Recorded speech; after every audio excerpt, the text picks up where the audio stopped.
O Show. This is the Big O Show.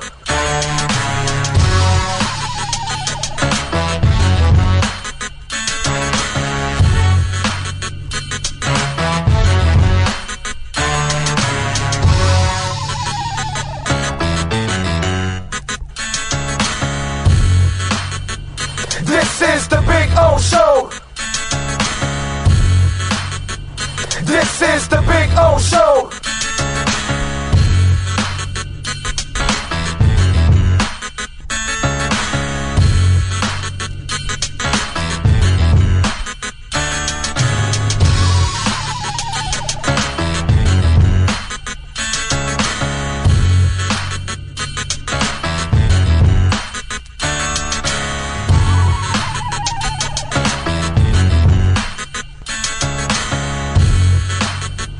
This is the Big O Show.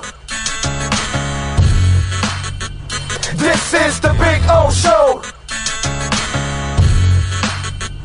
This is the Big O Show. This.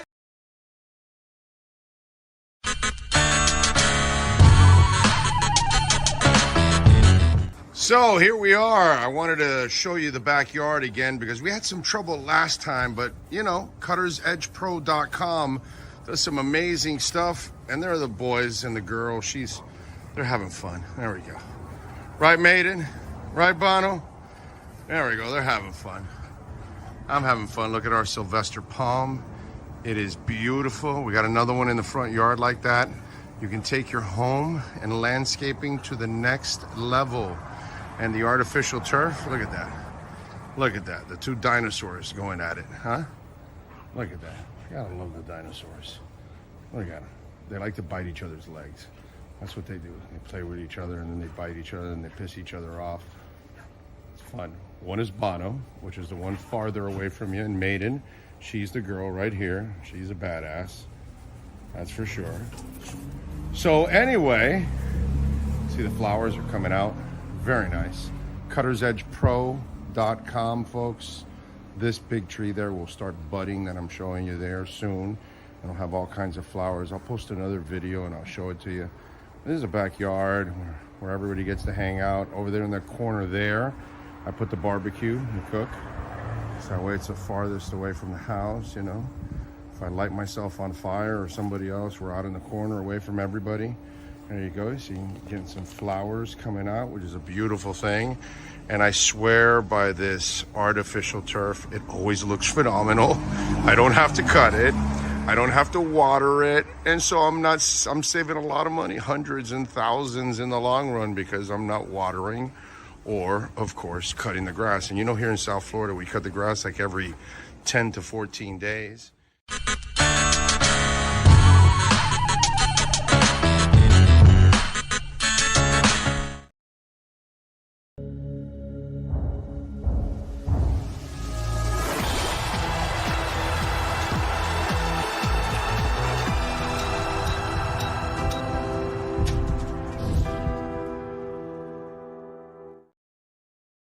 There's no need to drive around South Florida wasting valuable time looking for a new or certified pre-owned Acura. Go to the #1 volume sales dealership in the Southeast United States. Craig Zinn's Acura of Pembroke Pines. Purchase with pace and space in a dealership tailored to your needs. From home buying to providing that personal touch. Contact the 2020 Satisfaction Award winner Craig Zinn's Acura of Pembroke Pines. 888-776-5123. That's 888-776-5123. Or visit them at 15601 Pines Boulevard in Pembroke Pines. Oh, I think I know what this is. Houston, we have a package. Hello? No matter where you are, the Sloman Shield home security system guards your home. With next-gen perimeter protection, 24/7 monitoring, and interior motion sensing. And right now, get a free Sloman Shield security system and doorbell camera, all professionally installed, for free. Shield your world, the Sloman Shield. When presenting an award to an employee, athlete, executive, or fantasy GM, make sure you call Orvieto's Award. Here's these custom award specialists have been providing plaques, trophies, custom framing, while providing state-of-the-art laser and computerized engraving, UV printing, and glass crystal etching. They do all their engraving and printing in-house for quality control. Call Charles at 305-949-8098 or visit them at orvietosawards.com. Orvieto's Awards and more, where recognition is rewarding.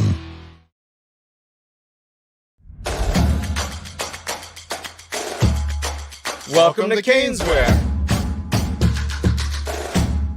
New store, new items, same great experience. Family owned and operated since 2010, Caneswear has the latest merchandise from the Miami Hurricanes, Miami Dolphins, Florida Panthers, Inter Miami CF, and more. Come visit us at our store in Davie on University Drive, just south of 595, or online at caneswear.com. Caneswear, the spot Miami fans shop. Welton Rayom has more than 62 years of litigation experience handling insurance disputes. They're committed to resolving even the toughest insurance claims quickly. Call them for a free consultation. 954-966-4646. At Welton Rayom, they don't get paid unless you win. Property damage claims to your home, business, or condo as a result of a hurricane. Welton Rayom can help. Water, mold, fire, smoke damage, Welton Rayom can help. Call 954-966-4646. There's a new sheriff in town at Toyota of Hollywood. Cash in your chips and get a great deal on over 2,000 Toyotas, like a Corolla, not 24,000, 17,975. Giddy up to the bank and get 2.99% financing on our most popular models. So mosey on down to our western town at Toyota of Hollywood on 441 between Hollywood Boulevard and Sheridan Street. Open till midnight. More tables, more entertainment. The viewpoint, statements, or beliefs expressed on the following program by the host, guests, or callers are not necessarily the opinions of FantasyAccess.com, Media Group Inc. ownership, management, sponsors, or website. When it comes to South Florida sports teams, very few in the media have witnessed, lived, and covered it like the Big O. Let's start the program dedicated to your favorite South Florida teams with a passion that's unmatched. The Big O Radio Show is on.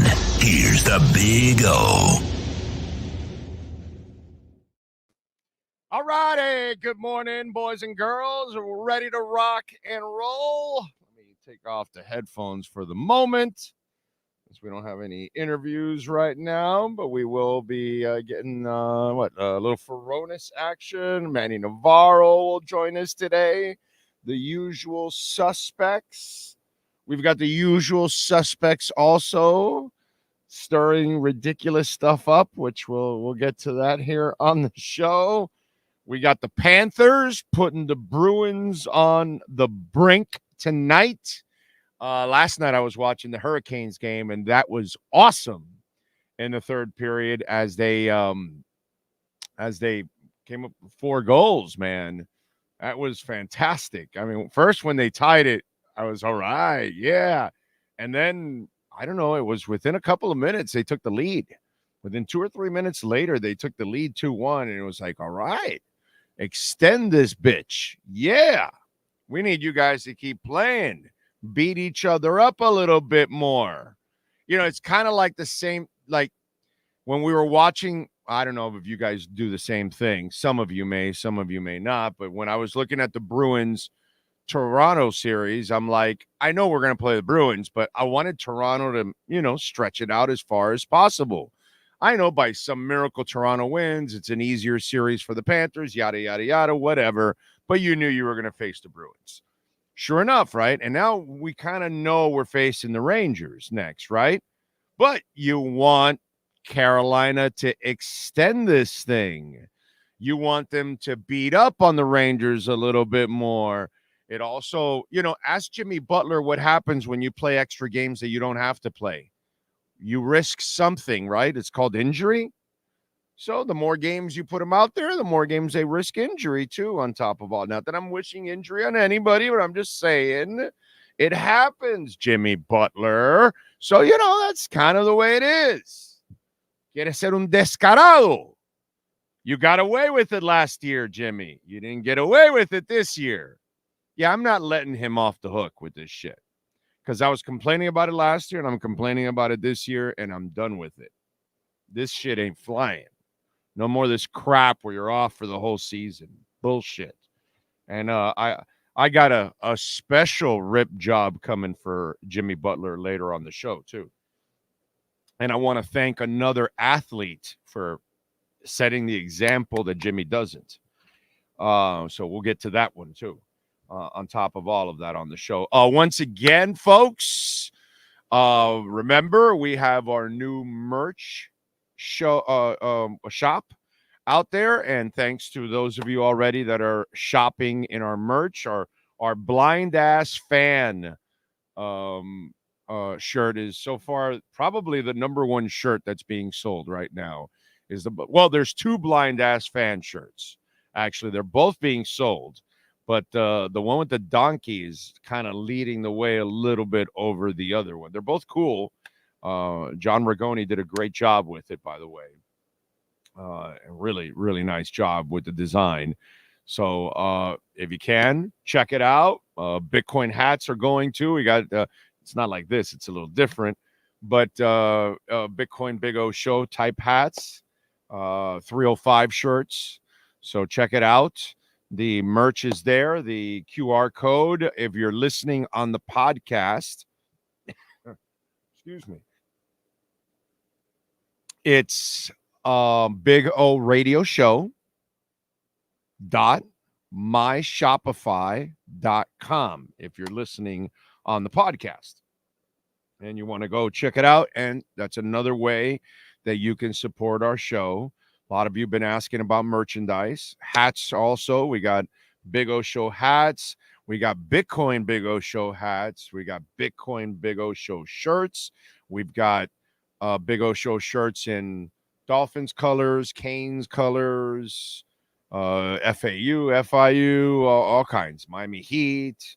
So your favorite local team, you can get a Big O Show shirt with those team colors. Things like that. The Dolphin one is also another one. The 305 Dolphin one is also flying off the shelf too. So thank you, those of you that are buying those shirts and the hats and everything, and ideas. What other things would you buy with a Big O Show logo on it? What other things are cool to put out there? Because we can do it all. 3A Graphics does it all, man. So you'll get a lot of their work now on their hats and their shirts. You'll be getting that stuff too. So we're working on all of that on the first batch. So thank you all out there for initiating it and helping us out and helping us grow, man. Because really, it's all these little things can help us grow a little bit more every single day, and keep Sean and myself doing what we love to do, which, it's kind of the way it is. Tomorrow we'll be at Toyota of Hollywood. So I've gone there many times to purchase a car. In fact, I just went there recently with my daughter. We usually we bought either Acuras or Toyotas. The Zinn family is amazing because they've got Lexus, which is a fantastic car, Subaru, which is like probably one of those underrated models and stuff like that. So the Zinn family has a plethora of quality companies that they run. And obviously Toyota of Hollywood is, I think they're listen to this, Sean, they're the second biggest dealership in the country. Toyota of Hollywood. That's some shit, dude. I think number one is it's in Orange County in California. If I'm correct, I think that's how the stats go. So it's just Toyota of Hollywood's just crazy. That's why when my daughter had the terrible, listen, man, you know how it is. If you're a parent, you know how it is. Your kids get to a point where they grow up and then they're their own people and you're not going to control it, right? And So she was dead set on getting a Tesla. And I've told this story before, but some of you know. And she had the worst experience because there's no personalized service there at all. You're just a number, and it's, and it was a disaster. The car was not even, wasn't worthy of being sold, actually, to be quite honest, for a new car. And so she like got pissed, and she, reversed everything and all that. And then I told her, because at first I told her, let me take you to Toyota of Hollywood, because I told her, look, check out Acura, check out if you want Lexus, check out if you want Subaru, check out if you want Toyota. And so she kind of leaned to Toyota, but she really wanted to go get a Tesla, right? And then she saw the terrible service and then the car and all that. You know what it is to sell a new car to somebody and it's damaged, and you say, well, no problem. You can take it to our body shop. Who the hell wants to buy a new car and the first thing you do is take it to a body shop? No, dude. You buy a new car and you go show it off. That's what a young person does. They show it off to their friends and all that, and they go out in it like what you did, what I did when we were teenagers in our early 20s, and we got our first car ever. You drive off the lot to go show it off. You don't drive it off the lot to take it to a body shop. The hell is that? And it was like happenstance. It was like nothing. Oh, well, no problem. You could just take it to our body shop. What? No. Give me a brand new car that has no scratches and paint of another car on it. Oh, we can't do that. Boom. And she went to Toyota of Hollywood, and they gave her like red carpet service, like they normally do for everybody. That's how you're supposed to do it. So it's crazy shit. But anyway, we will be at Toyota of Hollywood, where they'll take care of you. Make sure you mention yours truly. J-Town, I had to take some profits, bro. My millions in Bitcoin. I wish I had the kind of money that I could put into Bitcoin that when this thing blows up, I could retire. That would be cool. That would be cool. But no, it is actually pumping because we were at 60,700. And so it got to 63. Then it went back down today to 61.5, 62. So it's kind of been stuck there. So we're just, it's one of those, man. We're waiting. You just got to be patient.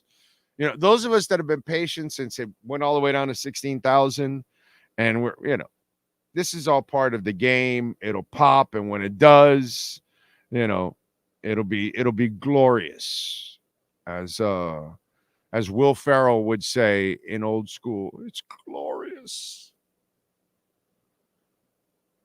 Okay, so Tremonti singing Sinatra again. He'll be at the Parker on December 12th, Orlando, Florida, the 14th. December 19th in Red Bank, New Jersey at the Count Basie Center.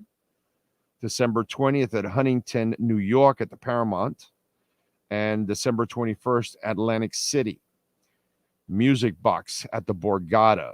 If you want to catch Mark Tremonti singing Frank Sinatra. He actually does a phenomenal job that you would never think, oh, Tremonti? Wait a minute. Are you kidding me? He's singing Sinatra? And he does. So my buddy just sent me that. I just saw it. Anyway, what do we got going on here on the chat board? Steve Chapman is first on the chat board. He is ready to go. Jamie Zoria in San Jose. Hit that like button. Jay Gelfin in the house. Panthers finishing off the Bruins tonight. And checking out Caitlin Clark's WNBA debut. So is it on television, or did you have to buy the WNBA ticket for that? Not even sure. Because I know some of the games are nationally televised. I would imagine that Caitlin Clark's WNBA debut is nationally televised on something, right? It's got to be, right, Jay? Because I know that you could buy the WNBA ticket. I didn't buy it, but I know you can. I know if we had a team here, I probably would end up buying it. Morning, Big O. Hopefully the Panthers can finish the series tonight. They will, Ray. Crypto Fins is in, hoping for the Panthers to eliminate. Yes, sir. Nyborg, Kyle Cockrell, Gus 1388, NorCal, Coach AJ, Eric Simon, Drago, Chad, Cosa Nostra. What are my thoughts on the rookies talking about being disrespected where they were drafted? I'm putting what rookies disrespected? I don't know what you're talking about specifically. And, they all use where they were drafted. This is old, bro. Players use that all the time. Tom Brady did it. They all do it, when they get passed up and all that kind of stuff, whatever. Isaiah, Gordon Shumway. All I know is nobody's proven shit in shorts. J-Town, Steven Gonzalez, Ray Varnicus, Joe, Nico Jones, True Fin Fan. On behalf of my family, IDE, I'd like to know, thank you. I showed Angel your message for his birthday and the Farkopolis. The whole family's in my truck and saw it. We all laughed out loud for real. You're the best. Thank you, True Fin Fan. No, you are the best, sir, because you and your family support the hell out of our show. So you guys are the best, okay? For being here all the time, for going to our live events, for visiting our sponsors or making donations like you do, or buying merchandise or hitting the like button or watching as much as you can for as long as you can and rewatch any episode and shows and interviews and all that kind of shit. That's what I'm grateful for. So that's what I know Sean and I are grateful for that every single day. So thank you. You guys are the best. Woodson is in. He says he ordered his 305 Dolphin colored Big O show shirt last night. There you go, Woodson. Love it. Love it. Thank you, sir. Ray Varnicus is in. I'm a Devils fan rooting hard for the Panthers to win it all. Thank you, Ray. Sharon Calderon is in. I ordered the Blind Ass Fan t-shirt. Yeah. That one's popular. Both of them are popular. The mule is a little bit ahead, but the both Blind Ass Fans, because that's one of our sayings here on the show. That's our original saying. John Padilla, Coach AJ, Vintage Marlin colors. Yes, we have them there. Nyborg, car window sticker. That's a good one. Yeah, some of us, okay, and a way to donate directly. Some of us don't do Venmo. All right, Nyborg. You know what? A car sticker. That's a great idea. That's a fantastic. I'm going to write that one down.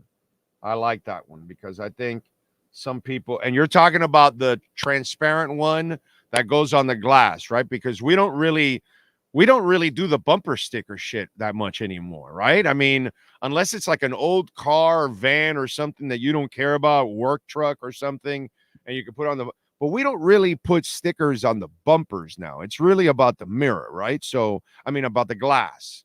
So, sticker for glass, correct? That's what I'm talking about, right?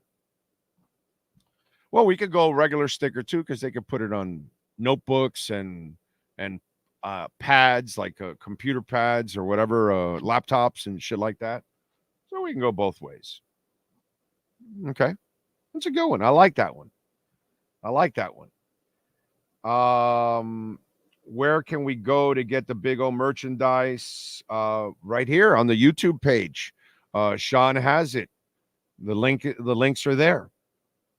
So you can go right on our YouTube page. The links are right there.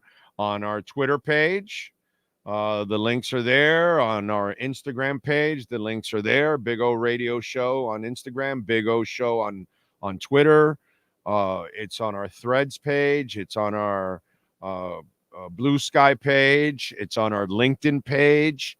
It's at bigoradioshow.myshopify.com is the link.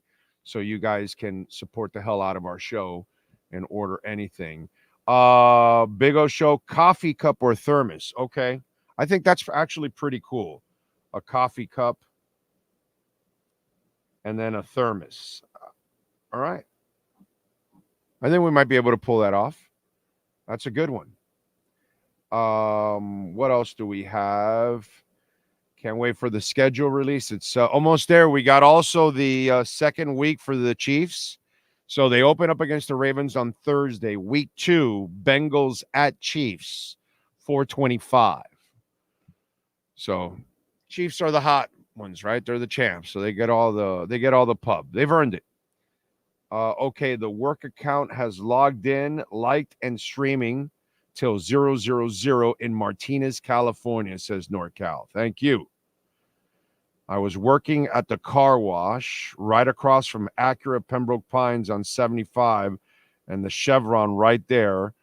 Saved up $900 and bought my neighbor's 94 Plymouth Neon with a broken speedometer, but love that car. Adam Sadowski, Vamos Gatos. Yes, Cats tonight. And by the way, tomorrow, little Inter Miami. I don't know how many of you are into it, but I am so into I always have been. So I've always felt great about a Strikers game or Miami FC game or anything, or when we were in the U.S. Open or whatever. But, man, Panthers and Inter have a chance to bring us championships, man. They have a shot at bringing us. Maybe we get one title out of the two. Maybe we get 2 titles out of the 2, but they both are legitimate title contenders. Okay? They're the only teams in town that are legitimate title contenders right now. It's proven. It's out there. Like, I think the Dolphins have the potential, but they have to put it together. They have to stay healthy. McDaniel has to grow, all that kind of shit, you know? So we'll see. Let's see. Tua getting 60. Good for him. Josh is in. Can't wait for the schedule release also. Stetson O, Lenny Pena. You have the right to fart, says Cap for Life. Fart away. I will definitely rock the car sticker. I want the one with the big O logo with the mic. I'm looking at it right now on the top left. Okay. Yeah, if we do it, we'll do the logo for sure. Yes, definitely. And I like the way that Sean, our newest, like the way he tweaked up our logo, he really like cleaned it up even more. And it looks even nicer the way Sean kind of tweaked it. That's the one that needs to be like all over the place for us. Can I rock a bumper sticker on an electric scooter? Of course you can. How about a notepad or a pen? I don't know about a notepad because that's, pens, that's kind of interesting. Pen's kind of interesting. We might be able to do that. I'll ask. I don't know about a notepad because, dude, I have so many Senior Bowl notepads, and they're badass.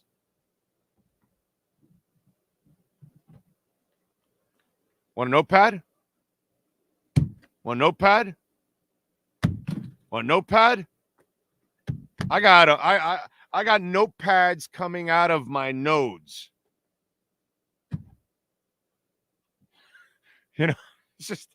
It's a digital world. It's just not really used, It's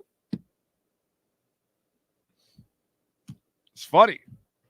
You know what? I should take a couple of them to Acura or to Toyota or to Hialeah Park or to Caneswear and then say, all right, I got a couple. First come, first serve. You come by, I give you a brand new Senior Bowl pad, which is fucking nice. Like, it's got the dust on it and everything. But it comes, oh, this one actually has some notes. Yeah. Oh, there we go. Now it has no more notes. That's it. It's noteless now. And then it comes with a pen and everything, Reese's. It's actually a nice pad, dude. Like a leather like type of front and everything. I bet a bunch of you would want this. You would like this. Like really cool, right? This is stuff that they give us for free. Nothing.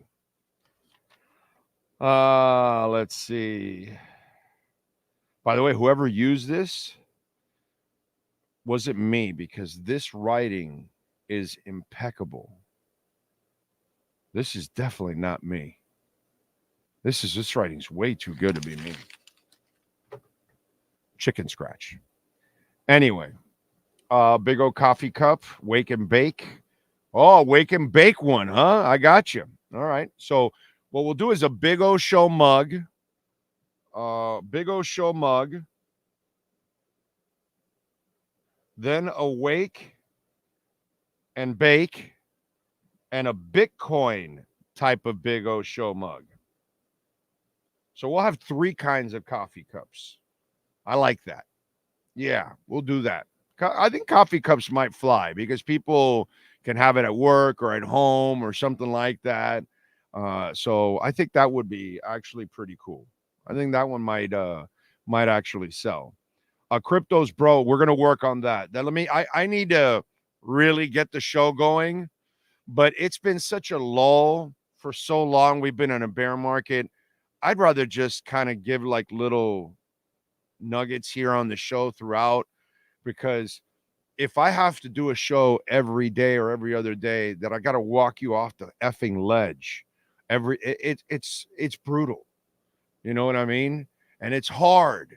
You know, it's hard to tell people like, hey, hang in there and stay strong and all that. And I don't stop buying Bitcoin.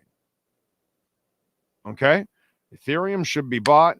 Any of your altcoins that you believe in, if the price is lower than your average, then lower your damn average. You know, that's what I would tell you. But it's what I would repeat every day. And I would tell you that, hey, look, if you've done your homework and you believe in it, you know, I'm not a financial advisor. You're not a financial advisor either. But if you've done your homework, you have your conviction, you believe in it, lower your overall price. You know, but I don't want, it's a broken record to have to do that every day. So I'd rather just give you, you know, nuggets and say, you know what? Look, you don't have to worry about any of this. Why? There's a lot of shit going on. BlackRock, Morgan Stanley, JP Morgan, Wells Fargo, Binance, they're all stacking Bitcoin right now. Argentina's mining Bitcoin. South Korea and Australia are about to approve Bitcoin ETFs. Europe is about to approve Bitcoin as an asset so it can be included in the ITSs. Still, you all out there, the average person, retail, still are not on board yet. The hype, the FOMO has not even happened yet. We have a massive Bitcoin supply shock that is happening right now as the exchanges are drying up. And there's, you know, like 1.8 million Bitcoin left. So that's all being bought up at the same time. USA, the M2 money supply, I showed it to you. Boom. It's headed upwards now because they're going to start printing money. We have an explosion coming. There's an explosion coming. We just have to be patient, you know? And patience is hard. It's even harder that when something goes low, I'm not talking about 16,000. That's low. I'm talking about now, 60, 61, 62. Hey, these are the bottoms. Take advantage. It's hard for people to do that. But then when it's at 120, they're going to go, man, I had a chance to get it at 60, 61, and I could have doubled my money. And people just don't imagine it at 120. But then when it gets there, then they have their regrets. And then the FOMO will start. So the next pump, when we get to the 90s, that's when the average person, that's when retail starts to get in. And then that's when we start going into stratospheres that we've never been to. But it's tough. But I will get the Crypto Bro Show logo going too. I think that's a good one also. I'll get the coffee cup, says Drago. Thank you. Aaron, you're never late, sir. It's digital. You can always catch up. Big O socks, huh, Frankie? A Big O Show cold storage wallet. Now, that would be cool. If I had the technology, if I had the smarts. My phone has a notepad, actually. There you go. And he says, Hialeah Casino, I'm there for the notepad. Okay. You should have a Big O fanny pack. People wear fanny packs, I've seen. I don't know if Big O Show type listeners wear fanny packs. Big O Show shirts with busting out the hard rock in the pre-owned Acura from Pembroke Pines saying, oh, just like Kool-Aid Man. A Bitcoin beanie, yeah, don't waste your money on lottery scratches. Invest. Big O beanies wouldn't be bad, but it's hard to wear them in South Florida unless it's January. Oh man, a big O Bitcoin. That would be funny. And of course, Cash App or Venmo. That's Cash Big O Show. That's Cash Big O Show. Cash App or Venmo is another way that you can always invest. And you can make a Bitcoin donation since we are in a little bit of a dip at 61,500. Oh no, went up to 61,900 now, actually. It was 500. It's been going up and down right in that area, pretty much. Let's see. Furones is about to join us now at 10:30. We'll talk to him about what he saw on Friday at Dolphins camp, get his impressions, and see what's going on throughout the week here at Dolphins camp. Well, not they're off now, but I'm saying what he's gathering here throughout the week as we head into the off season. What else do we have going on? Why don't we do this? Let's get to our 3A Graphics sports calendar, Alan Blanco and Company. And you can catch his work now on our merch because he is doing all of our merch and printing all of our merch and our hats and shirts and all that stuff. So you guys that have started to order, you will start to get that stuff hopefully next week. 3A Graphics sports calendar tonight, 7 o'clock, ESPN. Your Panthers are leading 3-1. They are favored by 1.5 goals tonight against the Bruins. The over and under is 5.5. 7 o'clock is the face-off. The Hurricanes, by the way, beat the Rangers last night 4-1. So they staved off elimination. It's now a 3-2 series. 4 goals for the Hurricanes in the third period. Game 6 will be in Carolina. So maybe they can even up the series and make it even more interesting. Celtics beat the Cavs last night. They woke up 109-102. Boston now leads 3-1. They should be closing that thing out. Thunder beat the Mavs 100-96. That one is tied up at 2 games apiece. Shai Gilgeous-Alexander had 34, 8 rebounds, and 5 assists. And PJ added 21 points and 12 rebounds. Doncic had 18 points on 6 of 20 shooting. He did add 12 rebounds, 10 assists, but he had 7 turnovers. And Kyrie also stunk out the place, 9 points on 4-11 of shooting, 0 of 2 from the field. Wednesday, we've got Orlando hosting the Herons, 7:30 for that. And also tonight on the hardwood, Pacers and Knicks, 8:05. That series is tied up at 2. Injuries are killing the Knicks. 10:35 series also tied at 2. T-Wolves at Denver. Nuggets are favored by 4. The over and under is 205.5. That is your 3A Graphics sports calendar. Call Alan Blanco if your company needs new uniforms. You need hats, shirts, magnets, calendars, pens. They do it all, man. So make sure you reach out to my friends at 3A Graphics Sports Calendar. They know how to get it done. Appreciate you all out there. Let's see. What do we have? Maybe send Furones a reminder because he's currently on Cuban time. Trade Butler, Hero, and Duncan. You create a ton of cap space. You can get assets to get D. Mitch. How do you know he wants to leave? It's funny how we'll go get Donovan Mitchell, Donovan Mitchell hasn't said he wanted to leave. He's playing hard there. They're having more success there than we had here. So I don't know. What's you're assuming? You know what I mean? And the problem with that, D-Laz, is who's trading for Hero at this point? No one's trading for Hero. They're not giving you shit for Hero. Okay? Duncan, at this point, you don't want to trade because he's actually a bargain. He's turned into a player that now is underpaid. Butler is the guy you want to move. Hero is not realistic. You're going to have to add a pick to get rid of Hero. So you're stuck with Hero, and you need to rebuild his worth up again so you could trade him the following year or in the trading deadline. But right now, see, that's the problem with fans, D-Laz. You fail to be objective. See, while you see all this back there, yeah, I'm a fan, dude. But I'm objective, and I'll tell you what's really happening. And for those of you that think that, nobody wants Hero, dude. Nobody wants Hero. So you're not getting shit for him. And you got to give up assets to get rid of him. So guess what? You're stuck with Hero, and you need to build up his value for a year. Hopefully you'll build it up. Hopefully he doesn't shit the bed again and keep getting injured, and you got nothing. And then Duncan, you don't trade. The only guy you trade right now is Butler.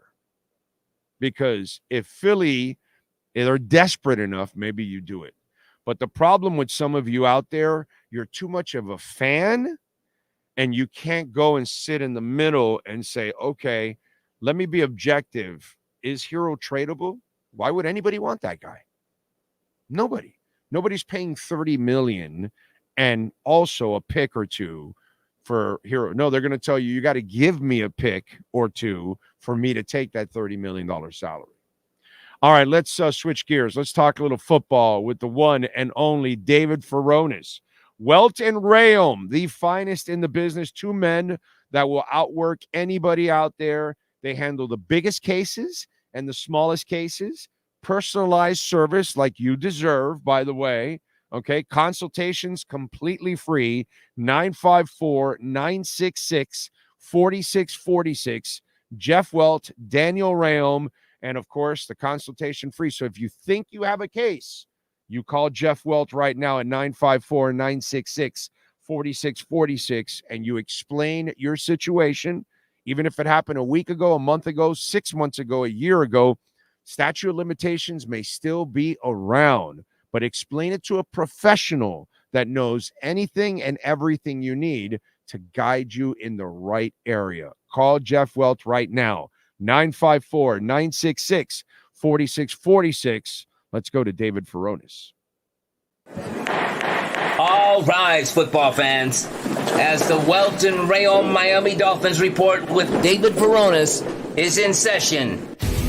Welt and Rayom has more than 62 years of litigation experience handling insurance disputes. They are committed to resolving even the toughest insurance claims quickly. Call them for a free consultation. 954-966-4646. Here's Miami Dolphins insider David Furones. All right.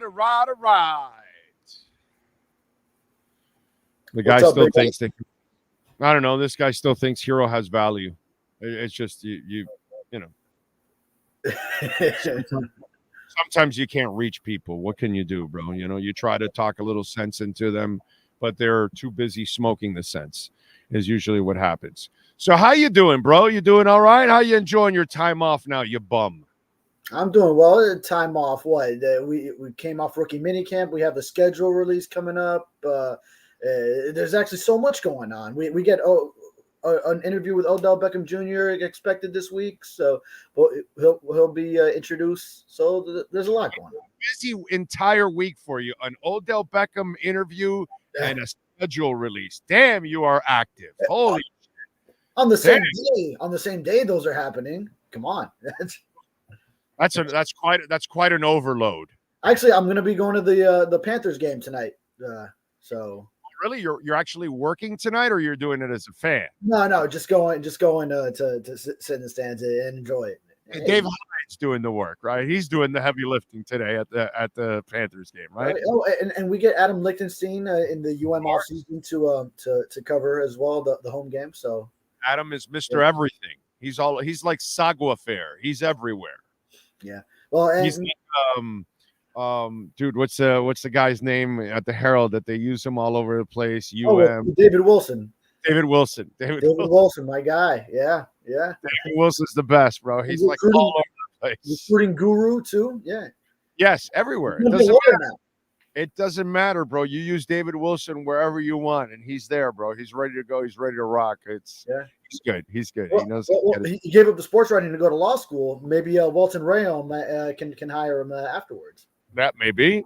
Let's see. They actually might be hiring very soon. I don't want to say anything, but they could be expanding very soon. I think he's still got a couple of years. I mean, he just started law school, so maybe if they could put something on hold for him, then he pops in as an intern.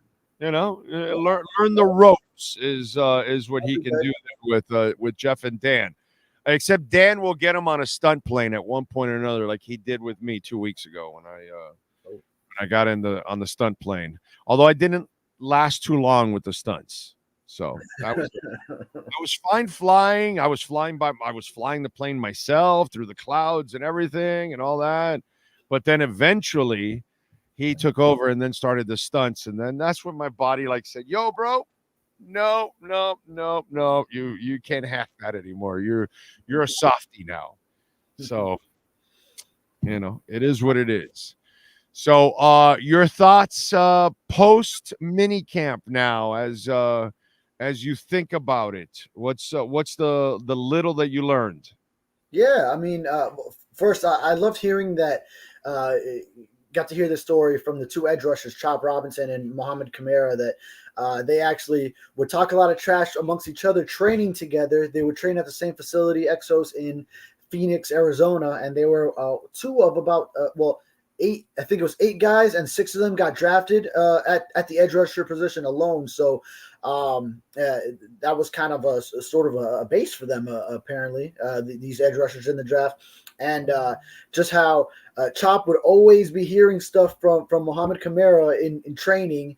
And Kamara, he was saying he was giving respect to Chop, saying, hey, he was just trying to get to on his level, knowing that he was a first-round prospect. And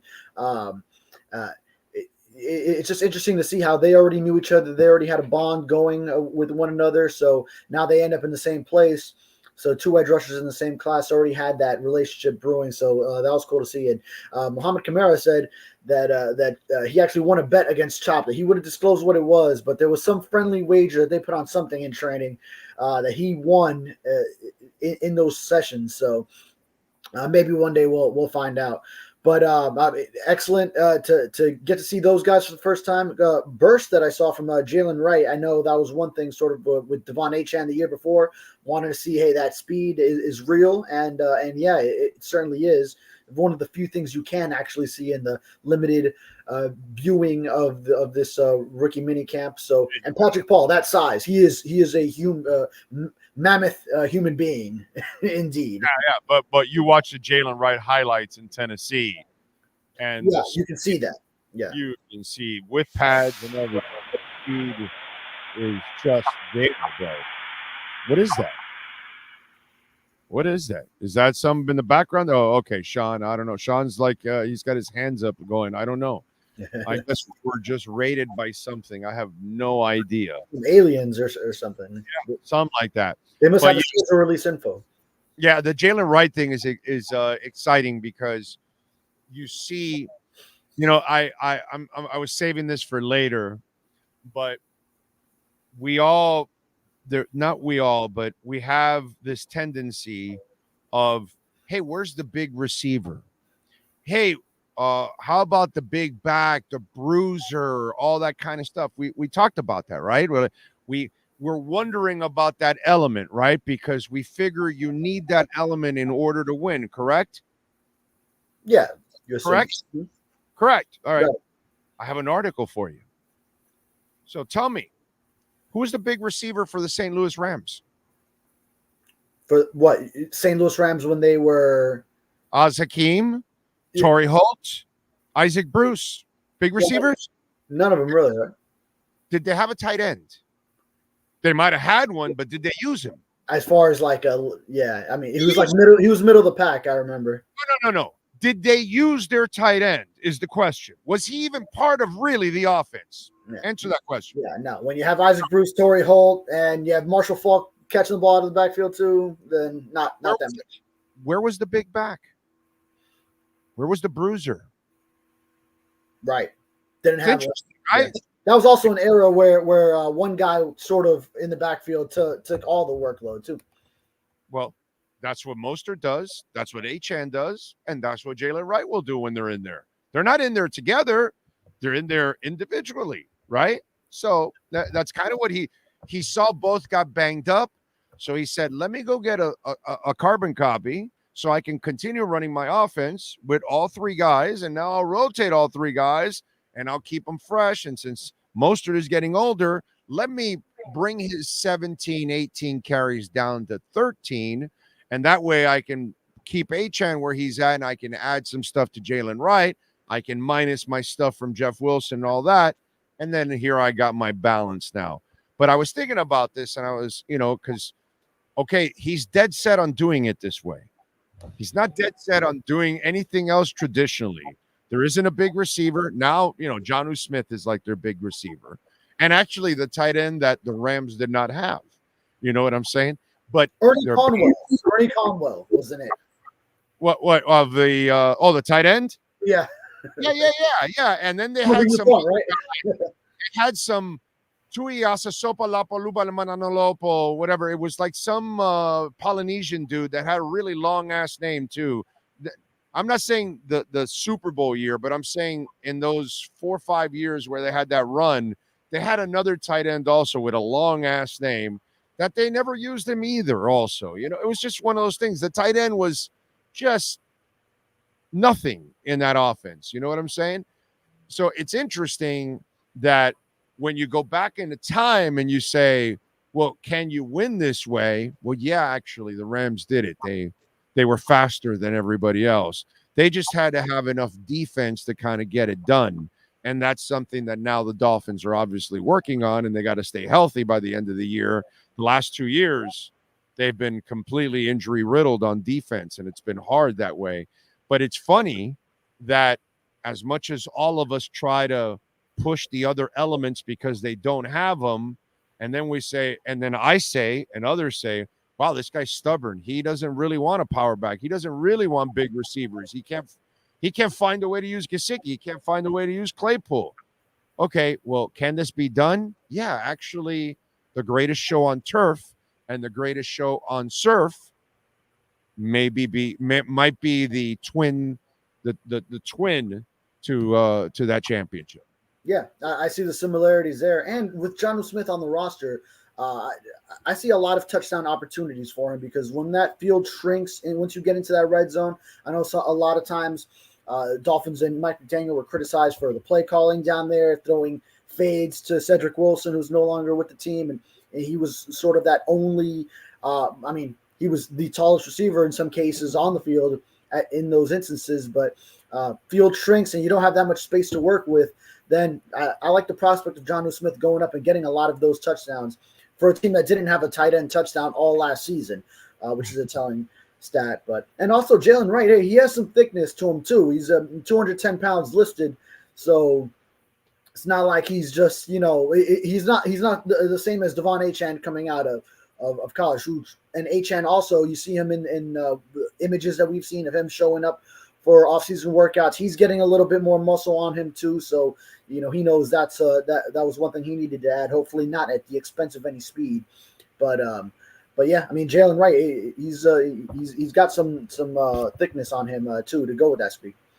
Yeah, so it's just kind of interesting that the what he wants to do actually was done, in the past, and so it's kind of an interesting comparison with that Rams team and then now this team, and we'll see if they're able to pull it off. It'll be one of those deals to watch and to see. Now, when you look at everything that's gone on now, where are your concerns, if there are any, and how much better do you feel, or should a Dolphin fan feel, after day one of free agency where they lost a bunch of people and everybody was panicking, and then they've kind of been able to retool and kind of reset the team? Yeah, I mean, they've addressed so much of it. We knew wide receiver 3 was still the one that was pending, and they go and get Odell Beckham Jr. So just about the best guy you could get for that spot. I know we've brought up DJ Chark here as well. Tyler Boyd was around. Boyd made less money than Odell Beckham. But you still look at maybe another safety, maybe an interior offensive lineman, a guard. But I think on the offensive line, this staff, like Chris Greer said last year, around the same time when he was fielding questions from the media about whether it's a right tackle, needing one there, needing a left guard, extra competition, this and that. And he flat out said, well, I think you guys are a lot more concerned about this offensive line than we are in this building. And maybe that's a similar thing right now for this Dolphins brass. The timing of the offense does so much for the offensive line, where Tua getting the ball out quicker than most other quarterbacks, his quick release, the timing on those short routes, the way the run, the outside zone keeps defenses honest. You can't just pin your ears back and rush the quarterback, and the timing in the passing game, all that combined, keeping the defenders honest, that does a lot for an offensive line in itself. That's why this Dolphins offense, and in addition to what Butch Berry was able to do with developing these linemen last year and now getting a second year in the same offense, that's why they were able to go through 12 different starting line combinations and still maintain a level of effectiveness, keep Tua Tagovailoa clean, fewest or among the fewest quarterback hits, despite all those changes in the offensive line. So I think the system itself will lend itself to be able to work with whoever wins out the guard competition. If it's Aaron Brewer, it's at center, and also, hey, if Connor Williams he gets through his rehab and then he's ready to come back and ready to address his free agency finally, then maybe the Dolphins will welcome him as well. Yeah, no, I think so. That will be actually a really cool thing. Are you expecting anything else on the free agency side? Because everybody's got suggestions on what they should get on the offensive line or D line or anywhere else. Yeah, I mean, you look at those positions, interior of the offensive line, defensive tackle. Now, probably at this point, you'd just be adding another guy who would work himself into a rotation or competition during this offseason, 4 reps. And maybe that third safety. You can use Anthony Weaver, probably thinks outside the box, can come up with different ways to get a third safety in there, whether it's a rotation or needing another guy. I mean, Justin Simmons is still out there too. Let's not forget. He's going to be 31 in November. Yeah, he's got to want money, right? That's why he's still out there. Because you're going to be 31. I have a hard time believing that they're going to give you a long-term contract. Yeah. So why are you still out there? You're Justin Simmons. Like, and by the way, if you sign Justin Simmons, he's your starter. Right. He's probably not going into a situation saying, hey, okay, yeah, I understand you have Javon Holland and Jordan Poyer already there. Why you sign Jordan Poyer then? If you're going to sign Justin Simmons, why are you going to sign Jordan Poyer? So that tells me that Justin Simmons wanted more money than Jordan Poyer got. And so they made their bet already. So I don't believe they're going to go for Justin Simmons now, because then that would make the Poyer signing almost useless. Because what are you going to do? Keep one of those guys as your bench guy? That doesn't, Simmons and Poyer at this point in their careers, I don't think they're looking to go onto a team and be a bench guy. You know what I'm saying? I wouldn't think, if that scenario were to play out, I wouldn't see Anthony Weaver going traditional 2 safeties all the time, and then someone is your bench safety. So I would see incorporation of 3 safeties, like another one is a dime that's in the box sort of thing. I would envision him getting creative. Well, we know the Ravens were able to do different things. Disadvantage in certain offensive sets, you're going to be at a disadvantage with 3 safeties. Oh yeah. Right. I mean, so that you're going in and out of different personnel for sure. Right. The 3 safety look is a look that you have to use to your advantage, but it's a situational thing. Yeah. Cannot be. So then that third safety is going to be on the bench. And that's where I would say the Simmons stuff just doesn't make sense because you made your bed with Poyer already. It probably wouldn't sit well with one of those 3. I get your point. Yeah. Forget about Holland. He's not part of the conversation. He's starting. Right. Yeah. It's the other. Now you signed and now you created a problem is the thing. And that doesn't make sense. You either shit or get off the pot. You either wanted Poyer or you wanted Simmons, but one or the. I don't think you can have both on a team right now. And you got Poyer at a tremendous bargain too. Yeah, exactly. Great deal. Yeah. And by the way, you get Rachel Bush. I mean, it's really a bargain. It's really, I don't know what Simmons brings to the table, but there's a good chance it's not as hot as Rachel Bush. Just saying. Is she the hottest wife on the team right now? I'm not going there, Big O. Sorry. All right. I talk to these guys.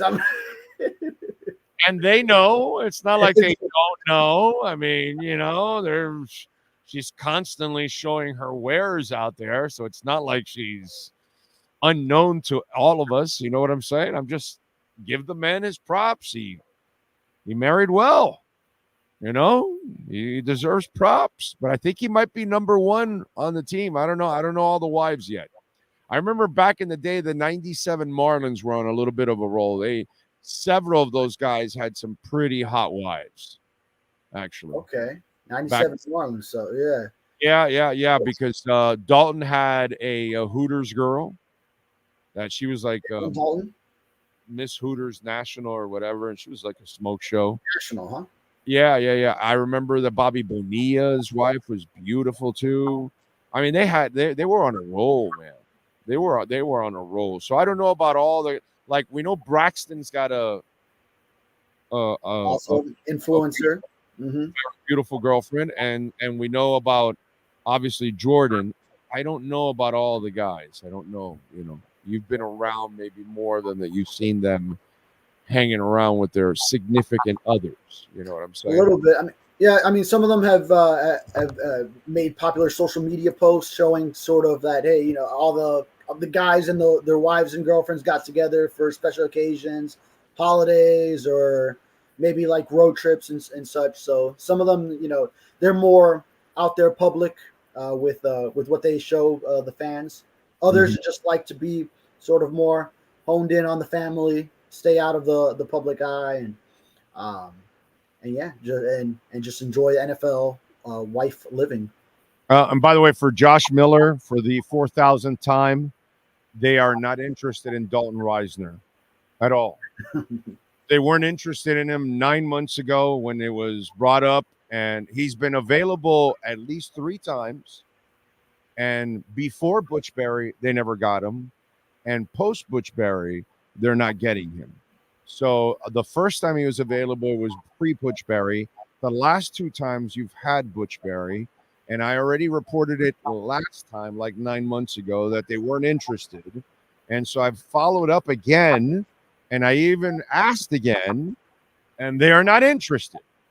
So just trying to repeat it out there over and over and over again, because apparently Josh Miller does not follow this platform heavily enough to know that I've reported over and over and over again, Dalton Risner will not be a Miami Dolphin. Not be a Miami Dolphin. Okay?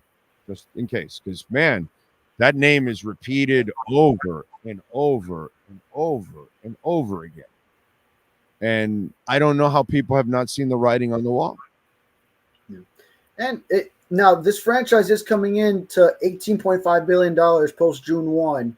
So that's now just a few weeks away. So, and I mean, you look at so many spots on the roster, it feels like they're pretty set. Like even the ones that you end up looking at, maybe they could use a backup safety, but they're still sort of top safeties out there. But they're going to have this money available with a lot of roster spots sort of settled.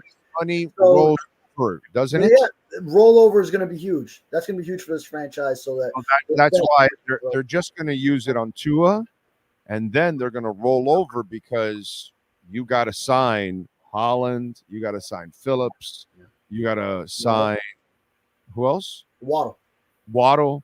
You got I think that's next. I think that's what comes. First, you settle the Tua contract, which will happen next month. And then after that, I think you start working on the other stuff for next year.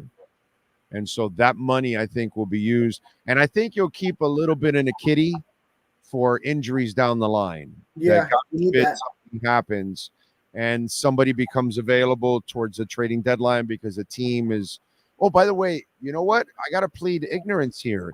Did they push back the trading deadline finally because they wanted to do that? Ooh, that's right. I remember that during owners' meetings. That was one of the. I forgot about that. Here, I'm trying to do a quick search to see if we. Well, I see quick search. I see November 5th. That's the same. So yeah, I mean, just it might have been maybe 1 week off, but it's similar because it was October 31st last year. It was on Halloween last year. Right. Okay. So, yeah, I mean, we've also had it where it's early November, like a November 2nd. I remember 1 year. So Yeah. I mean, yeah, it's just about the same. Yeah. Yeah, it's about the same. That's not what they wanted. They wanted to push it back a couple of weeks from where it was at to really, give teams an opportunity to know where. But you know what? After week 9 now instead of after week 8. So okay, so that was the move. One right. week, yeah, is what it would have been. So you save a little bit in the kitty for injuries or for trades or something like that. So I think that's what they'll also do just in case. Yeah. You know what I mean? So yeah, because something's going to happen. It always does. So yeah. What do you got going on the Sun Sentinel so folks can check you out? Yeah, I'm going to have stories on a lot of the undrafted rookies that we met from rookie minicamp. So Baron Matos, Storm Duck, and maybe some more on the draft class as well. And then we're going to get introduced to Odell Beckham Jr. in Miami this week. So have that and the NFL schedule release staying on top of that for tomorrow night's announcement. All right, excellent. When you guys talk to Odell, tell him, will you improve your boat wear? That's just like that. Because, the last time we saw him skip a playoff game to just take a vacation during a playoff week. He came down with his boys, but they forgot their clothes and they were in jeans and all kinds of. They didn't know how to dress properly on a boat in South Florida. So I just ask him, does he have boat clothes now? Did he buy some Sperry's? Oh, you know what? And we have some breaking news.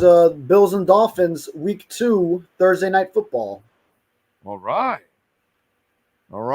Bills. Okay, good. Yeah, Thursday night football, home game. So it won't be the heat and humidity. I love it. I love it. They'll be sucking wind like they were last time. They can't play in the snow.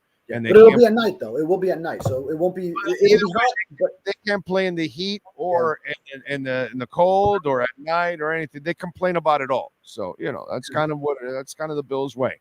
All right, follow him on Twitter at David Furones _ and catch his work at the South Florida Sun Sentinel. David, thank you as always, my friend. Appreciate you. Yes, sir. Thank you. You got it. There you go. And call my friends at Welton Rayom 954-966-4646. Bankruptcy, condo damage, criminal defense, business owner claims, commercial litigation, personal injury. Call Jeff Welton, Daniel Rayom 954-966-4646. Hour number 2 and Manny Navaro next. This has been another session of the Welton Rayom Miami Dolphins Report with David Furones. At Welton Rayom, they don't get paid unless you win. They handle complex personal injury claims caused by the fault of another in both state and federal courts. They handle auto, trucking, motorcycle slip and fall, and bicycle accidents. Call 954-966-4646. Welton Rayom can help. With more than 62 years of litigation experience handling insurance disputes, Welton Rayom is committed to resolving even the toughest insurance claims quickly. At Welton Rayom, they don't get paid unless you win. They handle complex personal injury claims caused by the fault of another in both state and federal courts. They handle auto, trucking, motorcycle, slip and fall, and bicycle accidents. Call 954-966-4646. That's 954-966-4646. Welton Rayom can help.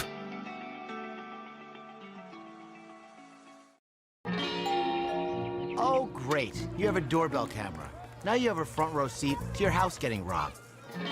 They're breaking into my house! Ooh, there goes the TV. I'm sure it'll turn up at the pawn shop. No, not the TV! Just because you can see them, that doesn't mean you can stop them. With Fones, you get 24-hour monitoring, a free home security system, and professional installation. Plus, free doorbell camera, one that'll actually work for you. Get out of my house! Get out of the house! Call 1-800-ALARM-ME. The viewpoint statements or beliefs expressed on the following program by the host, guests, or callers are not necessarily the opinions of FantasyXS.com, Media Group Inc. ownership, management, sponsors, or website. If you're a Miami sports fan, there's only one store to go to, and that's Canes Wear at Miami Fanwear in Davie. They're your one-stop shop for all your inner Miami CF, Canes, Dolphins, Panthers, and Marlins merchandise. They have hats, t-shirts, game day jerseys, and so much more. Located at 2655 South University Drive in Davie, and open 24/7 online at caneswear.com or innermiamiwear.com. Call them at 954-835-5597. Canes Wear, the spot where inner Miami and all Miami sports fans shop. Time for Canes fans to get what they want. Information, insight, and perspective. It's the Canes Wear Miami Hurricanes Report with Manny Navaro. Exclusively on the Big O Radio Show. Here's Big O and insider Manny Navaro. Alrighty. Where you at, man? Where you at? Over in Coral Gables, playing a little bit of pickleball. Ah, pickleball. Okay. Yep. What's the latest in the world of the Canes, and especially recruiting? Well, I mean, like I said, they're gearing up for June. That's going to be the official visit period. Actually, the last weekend in May, I think, is when it actually starts. But we've kind of reached that dead period where all the transfer portal stuff has already occurred, and all the guys have left. All the guys that they pretty much wanted to add or have been added, and there may still be additions here at some point, depending on who else leaves and how many scholarships they have available. But we've reached that point in the summertime where the news is light, brother, and it's basically a lot of recruiting. Looking ahead to 25 and 26 guys, and not a whole lot with the current team. So we're 3 years in. 3 off seasons in, right? Am I correct, or is this the 4th off season? No, this is the third. This is officially the 3rd full off season that he's had. Right, the 3rd full off season. How close is he to having what he wants in place? Culture, program, facilities, all of that. Because obviously, he was a ways away when he first took over. Yeah. How far is he from that 5 being complete? Well, I mean, look, most coaches, it ends up being a 3-year plan, right? Where you flip the roster. You're able to bring in, technically 25 guys per recruiting class. That was before the transfer portal even existed. And so now you're bringing in 30, 40 new guys every single year. So to me, this roster, he's had more than enough time to call it his own and to say, yes, that's my team. This is my culture, all of those things. This is, without question, now by the time you get to year 3, a Mario Cristobal team. Yeah, and coaching, does he feel, because obviously you got to tweak that along the way too. Yeah. After the first year, he had to figure some stuff out because he didn't make the right selections. Where is he at now? Where do you feel he's not right now with that coaching staff? Well, I think he feels like he's got the right offensive and defensive coordinators in place. Assistant coaches, I don't want to call them a dime a dozen, Big O, but interchangeable. They're just interchangeable every single year. And so what you want more than anything is an identity, right? You want an identity on offense, you want an identity on defense. I think the identity of what they want to be on defense has been established, and I think the identity on offense is certainly getting there. Now they have probably the right quarterback to run the offense that they want. I don't know that Tyler Van Dyke was that guy last year, particularly with playing with a slow pace. where you run the football a whole lot. I don't think Tyler was built for that. I think Tyler was built to play in a fast system. So now you've got a quarterback in Cam Ward who I think can execute more of, the air raid that Mario wants to run and is capable of, buying time in the pocket when he doesn't have any and that kind of stuff. So to me, I think this is, without question, a Mario Cristobal built team. No excuses going forward with the model and the make of everything. Yeah, no. Last week we kind of talked about it being a make or break type of year for him in a way. Yeah. If part of that is, that's why I wanted to talk a little bit about the foundational part of it now, because that's kind of where you're at now, right? After you kind of fight through again the recruiting and you've tweaked your roster again, and you've and the portal and all of that, and any coaching changes. We're 3 years in. You should be, as a head coach, if you're doing the right thing, by now we've given you enough time to kind of say, all right, you should be settled in with everything that you need in order to succeed. Because the one thing that we can take out of the element, that we were never able to say this. Hey, the school has given you, the administration has given you anything and everything you need. That's never been said about any coach at the University of Miami, ever. This is the first time we can say, hey, administration did everything you need. Now it's truly up to you now. Yeah. I would say you're right. I mean, this is the first time in the modern era since all this TV money has become as lopsided as it is, and the conference realignment and everything else. You got to go back to the 90s and 80s to when everybody was sort of on a level playing field back then financially. Now, last 20 years, this is the first time a Miami coach can say, hey, I've got one of the best backing financially as anywhere in the country. So, they don't have an on-campus stadium still. That's still, I think, a hindrance for some guys. That'll never happen. That'll never happen. But in terms of everything else, I think everything else is certainly an even playing field. Okay, so we'll wrap it up with this.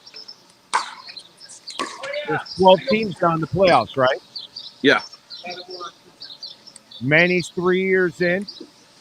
He's got everything that Mario's 3 years in. He's got everything that he needs. He should tweak everything the way, like we just talked about. Yep. Is it fair for a fan to say, it's time for Mario to shit or get off the pot? He needs to be one of those 12 teams. Yeah, I think so. I think it's a fair assessment. I think winning the ACC or even finishing second probably gets you into the playoff. So yes, I think this is a put up or shut up year for Mario. He's got to do it. And if he doesn't do it, the only excuse that I think would be valid at this point if he doesn't do it is that his quarterback gets hurt and the whole season goes sideways. Yeah. Really, I mean, what are you That'd be the only thing you could validate and say, well, you know what? Yeah. It's really hard to get good quality backup quarterbacks. He didn't sign any out of high school, really. Emory Williams is viewed as a project, right? He's a guy that might one day be Ken Dorsey or something, but not now, certainly not ready. I think, you went out, you paid good money for a really good quarterback like everybody else in college football seems to do nowadays, and got to deliver results. That's it. Yeah. The only other thing I can see is, dude, if Cam Ward is not as good as we all thought he was. Right. Like, that's the only thing that I could see. But yeah, you're right. Outside of that, so it's interesting, because we're going to ask Manny to do something he's never done before at the University of Miami, and he hasn't even looked like the kind of coach that can be one of the top 12 teams in the country so far. Right. So we're asking him to coach like he's never coached here at the University of Miami, and we're asking him to have the results that he's never had here at the University of Miami. Or, by the way, maybe even at Oregon. Well, I would say at Oregon, at least he won the Rose Bowl. He got to the Pac-12 championship game. He's done some things in his career. Won at Ohio State on the road his last season there, a game that people weren't picking him to win. So I can't sit here and just say Mario's never had success, because he certainly has. He let FIU to places they'll never be again, probably. Right. So he's had success. I think it's a matter of, can he do it on a large scale? This is what his whole career has been building up to, right? Come back home, take over your program, rebuild it, have the financial support that you need, get the players through the portal that you need. Now it's time to go out and deliver. Yeah, it's just It's terrible on my part. I just give the Pac-12 no respect. That's my bad. Well, last year they were pretty good, but for the most part, they have not been. Yeah, that's why. Yeah. That's my problem with that. All right, what do you got going on in the Athletic, my friend? Well, we've got a whole series of quarterback room stories coming out. Grace put out the ACC today. I have the SEC on Thursday. It comes out Thursday.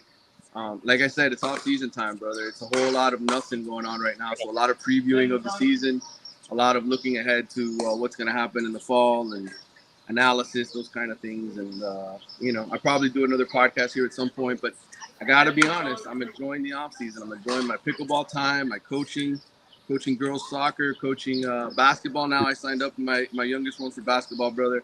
I would encourage everybody who has a chance to coach their kids at least once in their life. I got to tell you, it's one of the most enriching experiences I've had as a dad. Sure. There you go. Good stuff as always. Manny, appreciate you, my brother. Enjoy your day. Right. The week. We'll catch up on Friday. All right, brother. Take care. Good seeing you. Thank you. Caneswear, baby. They got anything and everything practically with the Canes logo on it. Heat gear, Dolphins gear, Marlins gear, Panthers gear, Inter Miami gear. You can get your Messi jerseys. I've got several Messi jerseys from Caneswear. Go check it out, man. Best place to get all your gear. Canes, Inter, you name it. Miami Dolphins, they got it all. And use our code BIG010. You will get 10% off. Go see Brett and Jeff and John, all the great people out there at caneswear.com. Welcome to Caneswear. New store, new items, same great experience. Family owned and operated since 2010, Caneswear has the latest merchandise from the Miami Hurricanes, Miami Dolphins, Florida Panthers, Inter Miami CF, and more. Come visit us at our store in Davie on University Drive, just south of 595, or online at caneswear.com. Caneswear, the spot Miami fans shop. All right. Thank you all out there.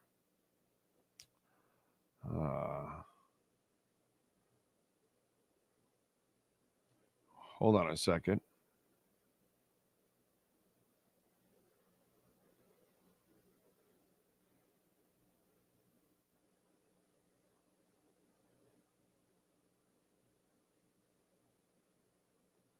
Okay.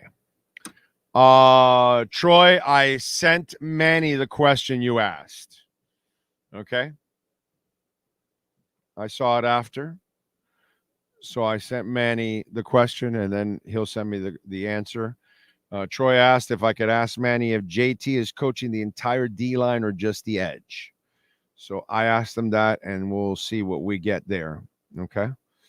Let's see. What else do we have? By the way, we have some breaking news. They have announced, what is it? The Bills and the Dolphins. What is it? Just in case, as we were talking about it before with Veronis. Bills and Dolphins, September 12th, prime time Thursday night. Okay?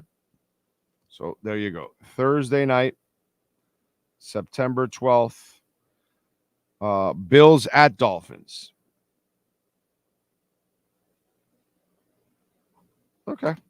So the first Thursday night game will be the Chiefs and the Ravens. The second one will be the Dolphins kicking the Bills' ass. I mean, sorry, Buffalo, but, that's what's happening. You get your ass thoroughly beaten down in week 2. I hope you did play the worst team in the league in week 1 so you can pick up a win, because you're going to start 0-2 on the season if you didn't win in week 1. That's all I can tell you. By the way,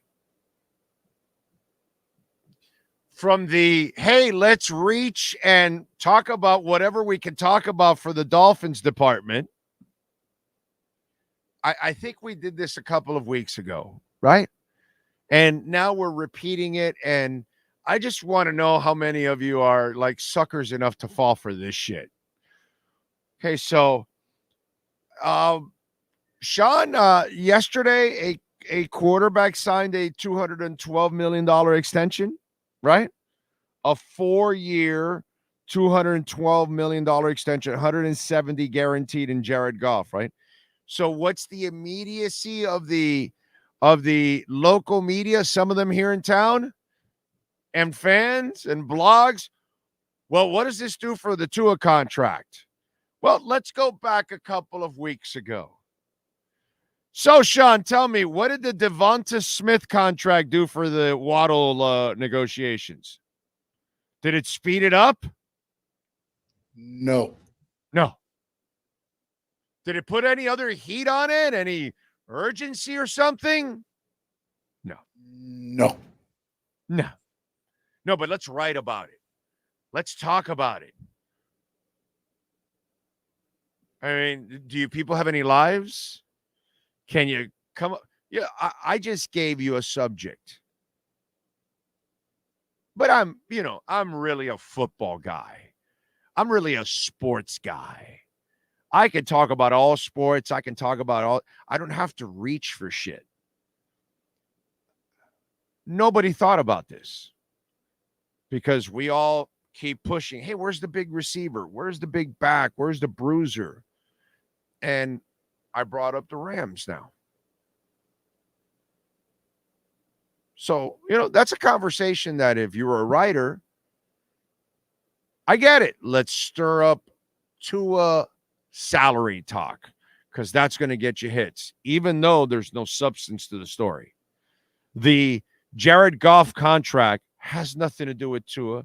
It's not going to hurry up this conversations. It's not going to change a thing. But you go ahead and write about it and talk about it on your little radio show and your little podcast and your little article. Like, let's stir it up because it's Tua stuff. So we can get the people that dislike Tua to go against whatever I'm saying, agree with whatever I'm saying, whatever it is. Even though there's zero substance to it.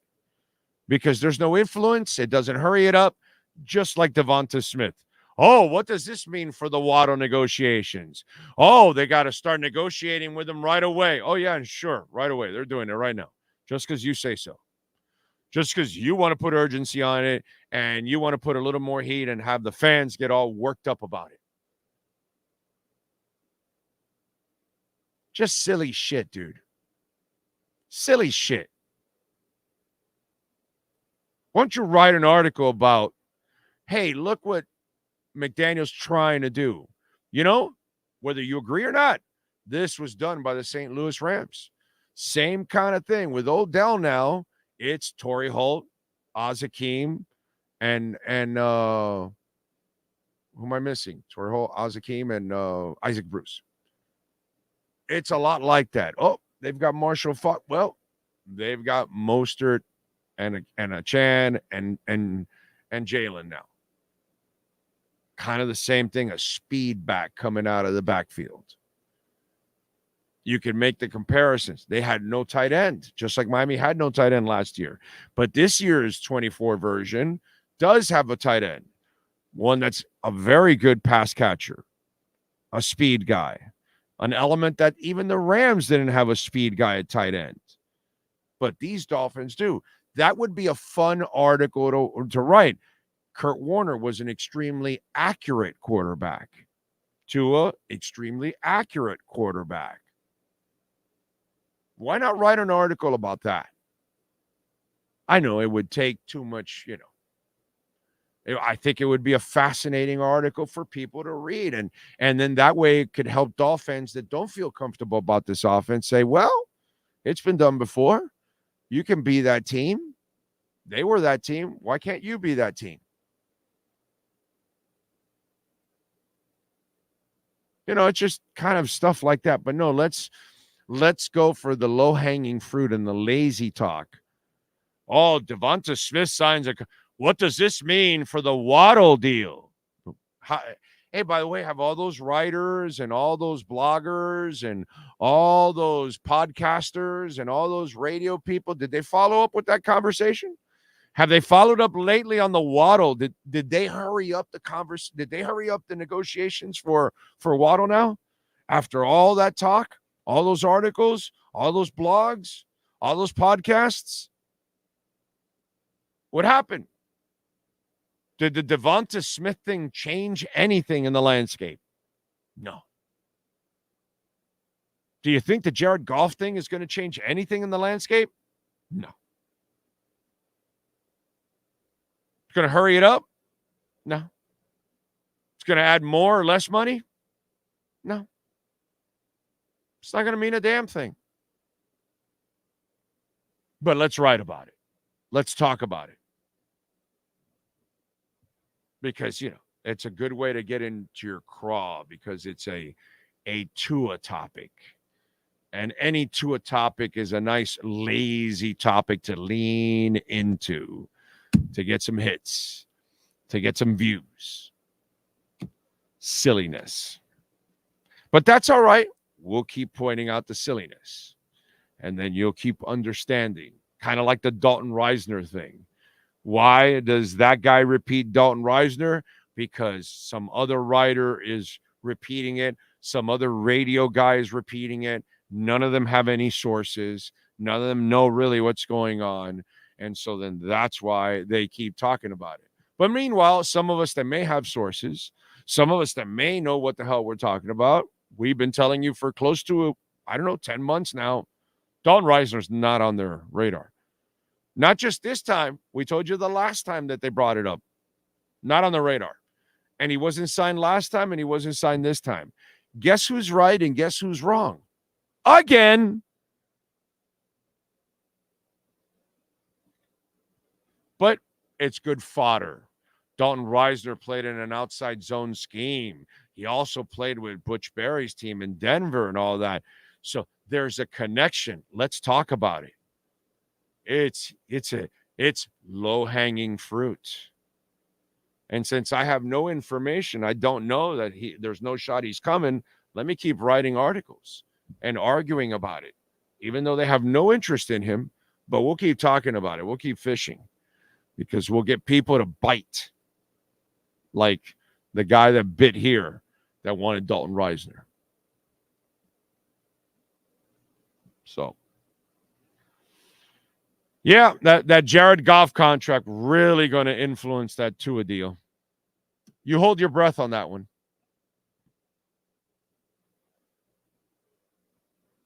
Let's see. Big O, I know this may be premature. Where does Manny think will be in the preseason national rankings? Oh, I don't know about that. And I didn't ask him that. That's kind of that's a hypothetical there. I think Manny went right to playing pickleball and did not grab his phone. So whenever he does grab the phone, I will post it. Oh, if we're still on, because he might grab the phone a couple hours from now. The only innovative thing I've seen from Mario is his assistant coach's mustache. Well, Luis Benito, when you get something right, you're right. And you're right on that one. I coach my son in baseball. Yes, it's a feeling like no other, says True Fin Fan. Oh, how long before the ACC implodes? Troy, I can't really answer that question. I don't have enough knowledge on all that stuff behind the scenes. But my lazy hot take on that would be the day somebody breaks free from the legality of it. If they're able to ever break free in some legal loophole and get out of the contract, once one does it, the house of cards goes down. Okay? And remember, folks, that you guys can make a donation through Cash App or Venmo at Cash Big O Show. That is Cash Big O Show. And you can even make a Bitcoin donation since we are in a sweet dip right now. Make that donation, baby. Bitcoin donation. However you make a donation, thank you for supporting our show. And remember, we have our merchandise, so you can take advantage of that. Hialeah Racetrack. Yeah. There's your $100 no regret first bet. And by the way, if you have a Hard Rock account, use a different phone number or email. You use that QR code or go through the Hialeah Park website to open up your account. And when you do, you will get the $100 no regret first bet. So make your first bet. You get your $100. and you move on, baby. Jades, we should win that game comfortably. No excuses. I don't know about comfortably, but you better beat Buffalo. That's all I got to say. 176 million guaranteed for Golf. Does Tua get more or less? I say he'll get around 220 to 230. I'm going to say more. I say he gets about 180 guaranteed. Again, I don't give a shit. Doesn't matter to me.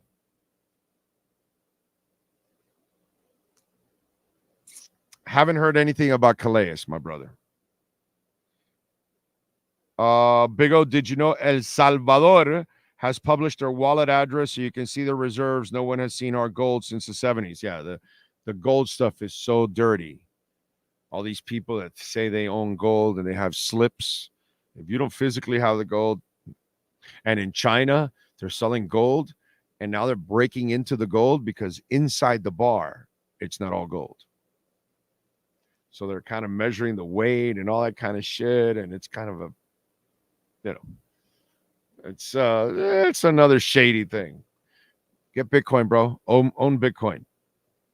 I'm not a financial advisor, but I don't know what more to tell you. The richest and most powerful people are doing it. So, and as for Calais, Troy, I have to plead ignorance. I don't have any information on that. If I had it, I would tell you. I don't know if they're interested in him or not.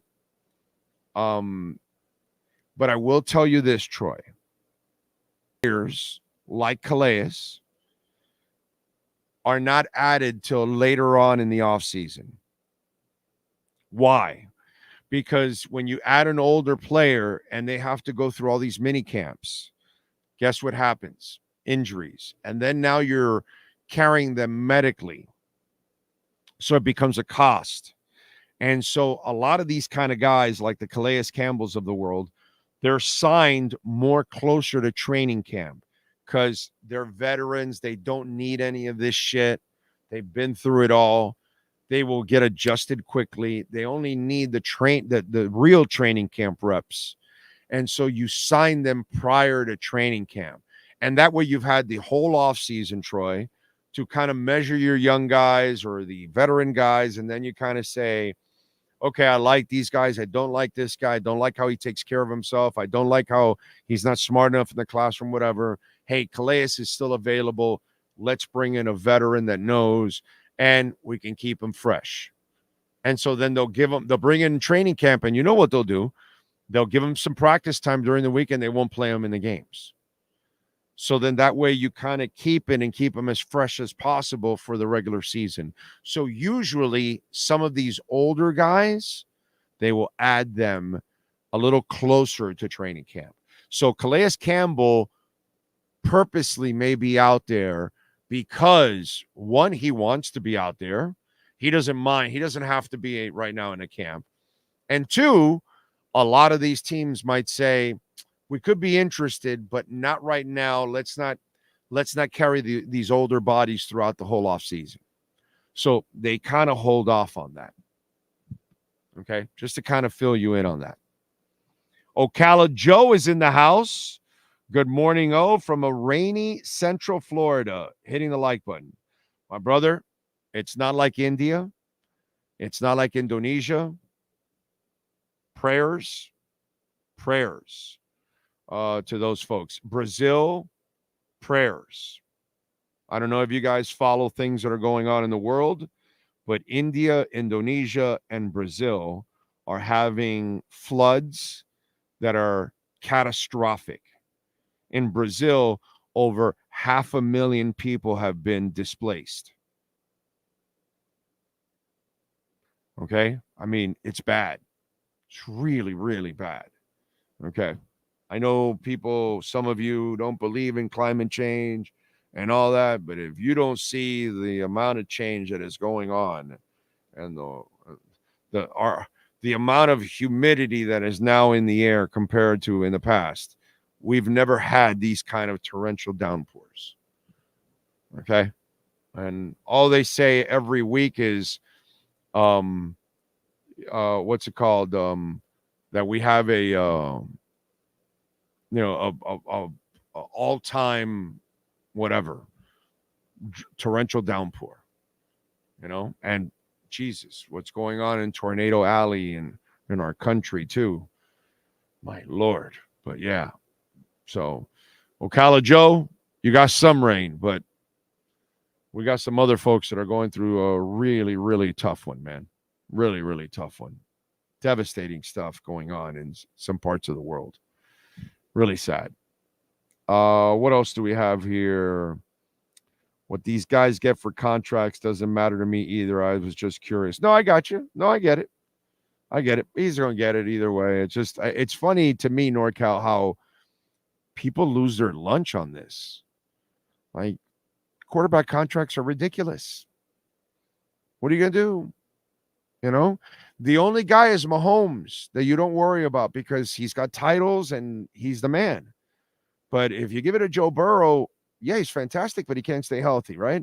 And Tua, you don't trust. And this guy hasn't proven enough in Justin Herbert.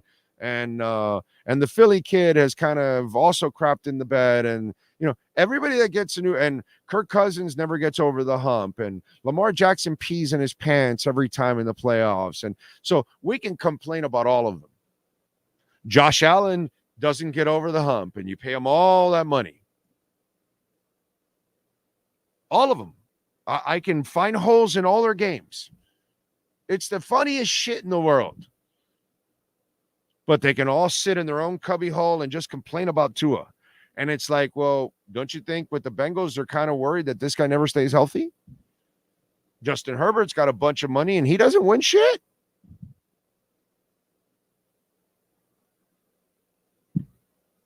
Right? Cleveland gave the rapist a bunch of money, and he forgot how to play football. Trevor Lawrence. I love Trevor Lawrence coming out of school. Now people don't even trust Trevor Lawrence anymore. It's hilarious.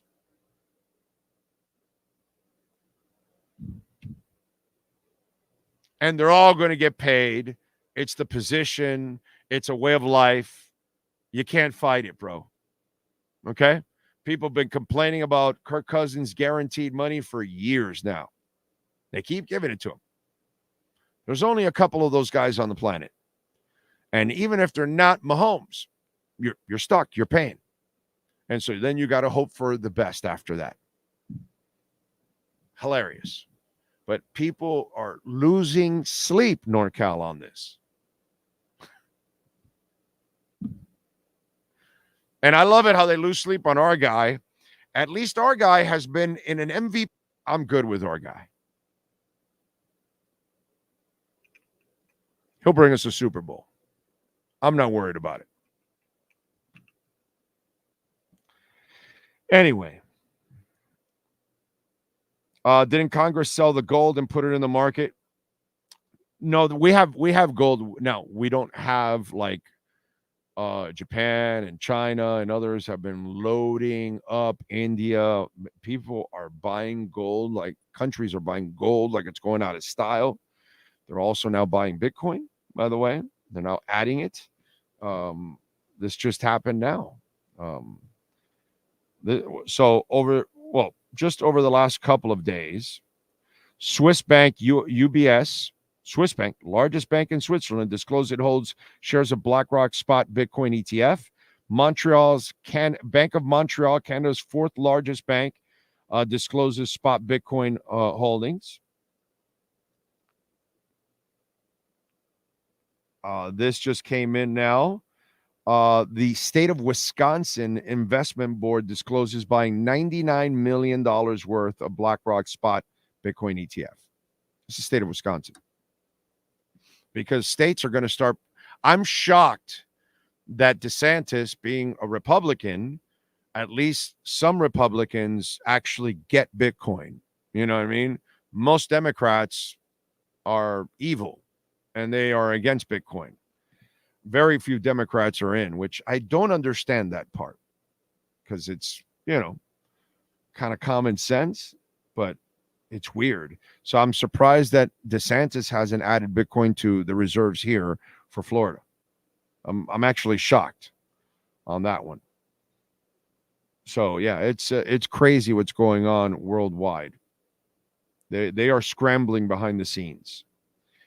Ray Grullon, howdy o. I ordered the cool white Big O cap. Dig the items on the site. Well done. Thank you, sir. Just a beginning. We're going to make more. Martina Davies, good afternoon from a rainy England. Normal weather for an English spring. Yeah, you guys get a lot of rain. It's like Seattle here for us. Same kind of area that gets a lot of rain. It's been hot here in South Florida than ever around this time of year. Was at 95 degrees yesterday. It's crazy. Yeah, it's hot, man. Of course, man. It's obvious. Changes are happening, but whatever. Let's see. And yet we still are killing the trees to get land. I know, right? Yep. That's Haiti's entire problem. That's how everything started for them, by deforesting their land. That's why the Dominican Republic can survive hurricanes, and Haiti they don't, because they're all mudslides. They have no trees. It's crazy. Crazy. They never were able to recover from that. Stay hydrated out there for those living in South Florida. It's only going to get hotter. Stay hydrated wherever you're at, Ray. It's hotter everywhere, man. Okay? Summers in New York are no joke. Just because we live in South Florida, brother, go up to Atlanta, go to New York. There's plenty of places, and it gets hot. So please, if you're going to be outside, definitely hydrate. So in your opinion, fiat currency will eventually go away and everything will revolve around cryptocurrency? How soon? No. This is what's going to happen. Fiat currency will die. And then what's going to happen eventually is everybody's going to reset. Every country is going to have to reset because they're all deep into their deficits and they cannot climb out of their deficits. Okay, we cannot climb out of our deficit. So they will go, the Dems are trying to shove CBDCs down your throat so they can control you. You can see how they try to do things, how they take money from people, they freeze accounts, all that kind of stuff, controlling. And with CBDCs, they can control even what you buy. Your money in the bank and you've got digital currency, and they can eliminate you from being able to buy a car or a gun or whatever because they are battling with this company. You know what I'm saying? So that's going to be a problem. And so eventually, Bitcoin will be the currency of the world. It'll be the investment of the world.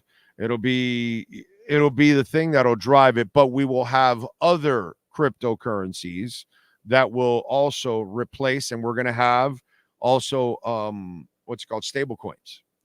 So stable coins will be the stuff that's going to kind of replace dollars, because what's going to happen is kind of what I think is going to end up happening, because it's already happening right now, Troy. How many of you trust your governments? You don't. You don't. Doesn't matter where you're at. In Venezuela, you're in Israel, you're in the United States, you're in the UK. Nobody really trusts their governments anymore because they've all mishandled everything. And it doesn't matter if it's a Democrat, it doesn't matter if it's a Republican, they all screw it up one way or another. Doesn't matter what country you're in. They're all in pretty much a financial mess. So eventually, yes, Troy, most fiat currencies will shut down. And then we will then go to digital currencies, and definitely stable coins will be the leading way. Tether is one that, their reserves have already been everybody talked about the reserves being questionable. They've been tested, they've been audited, and apparently they're solid. And if they keep adding Bitcoin on their reserves, their reserves are going to get even more solid than anyone else in the world, pretty much. So Things like that are going to be used a lot. Digital wallets are going to be the wallets. That's what's going to happen. All of you are going to use it. I've been saying this for over 3 years now. I've been telling you all that we're going in this direction, whether you like it or not, whether you want to believe it or not. Okay? And I get it. If you're old like me or older, you have a hard time adjusting to all of this. But yeah, eventually they will die, and then they will add digital currencies to their countries, but the digital currencies will not be backed by anything solid, whereas the stable coins will have stability because they will be backed by Bitcoin and gold and all kinds of other things. And so that's why they will have more stability. So yes, that's where we're headed eventually. You know, I don't know how long our currency is going to last. I don't know how many more years they can keep it going, but eventually we're going to have an ugly, ugly, ugly crash. Ugly. It's going to be really, really bad. Joe says it's still hot even in the evenings in Florida, but them not playing in the sun is a little bothersome to me. We better be there past October. Green Lion says, call your state reps and explain to them why Florida should build some crypto reserves. Yeah, I'm shocked. Maybe DeSantis is one of those idiots that is anti-crypto or doesn't understand it or something, because there are plenty of Republicans that don't understand it too. You know what I'm saying? So the only thing I like is that at least there are some Republicans that really get it. And on the Democratic side, it's so few and far between. It's really amazing to me. So what can I tell you?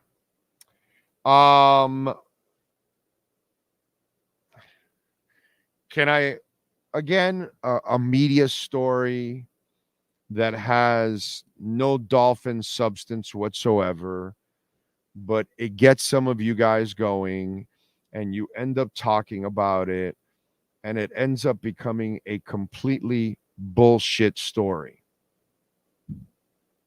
Jarvis Landry. You know, I love Omar to death. He's a fantastic dude. Okay. Do I disagree with Omar a lot? Hell yeah. Hell yeah. Okay. He has his way of viewing things, which I think is, you know, completely off the beaten path and not on target most of the time. But hey, that's his opinion. I have mine. That's fine. Whatever. And so I know that he's the guy that pushed the Jarvis Landry shit. And I know that some of you fell for it, hook, line, and sinker, for the 31-year-old. So he went and tried out for the Jags. I don't know if he made it or not yet. I don't know if you've seen anything yet, Sean, if he's going to, because he was invited for a workout with the Jags and the rookies. Okay. So people were pushing for him, and some of you even wanted him. Okay. By the way, don't forget to smash the like button. You got 141 watching. There's 81 likes. Come on, baby. Let's go. Let's get that closer to the 141 or pass it. So he goes to get his workout for the week and try out. And he's quoted, we've got another day. We've got another day. He said, I just want to be as clean as possible, be the best teammate I could possibly be, and let everything else play out. Right? Landry's trying to prove he's healthy following a nagging ankle injury that cost him the 2022 season.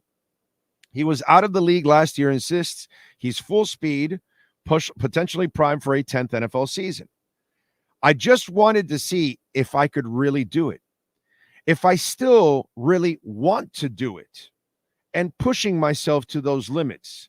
Being out of football last year was very tough. It made me grounded, but it also made me humble and grateful to have an opportunity even like this. This is a good stepping stone towards the next chapter of what I'm looking for. Did you listen to that? I just wanted to see if I could really do it, if I still really wanted to do it.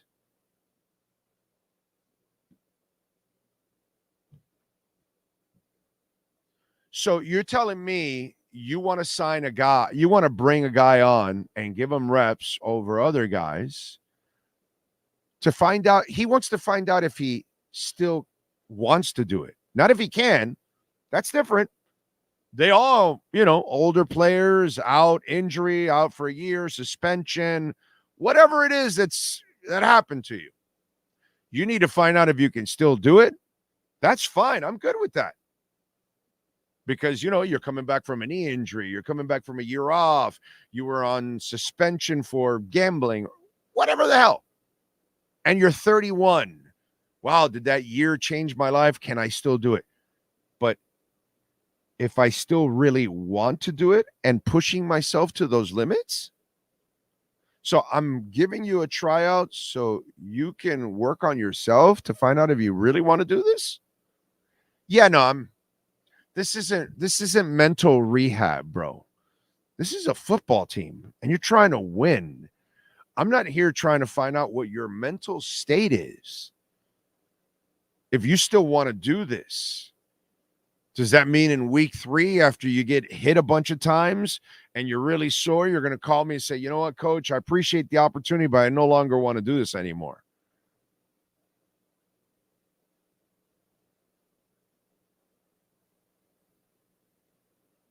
I don't waste my time talking about a lot of bullshit hypotheticals, and this is one of those bullshit hypotheticals.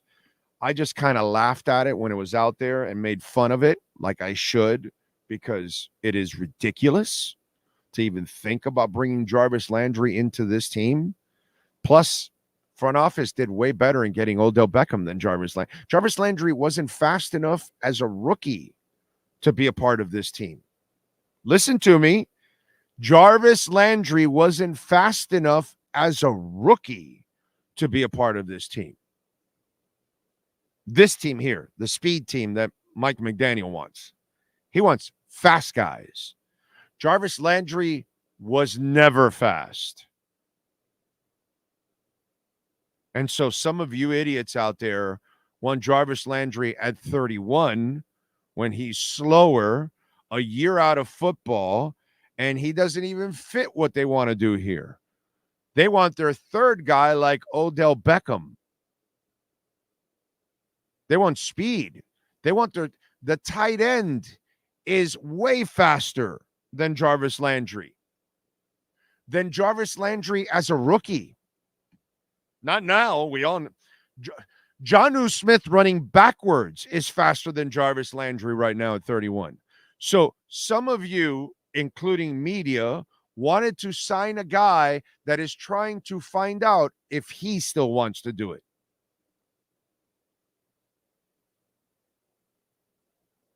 I just want to make sure you had all the facts.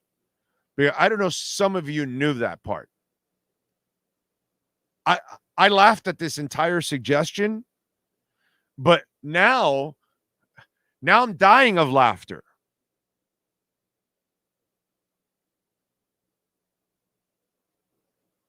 Let me go sign a guy that's still trying to find himself. Let me see if I still want to do this. If I want to see if I still really want to do it and pushing myself to those limits.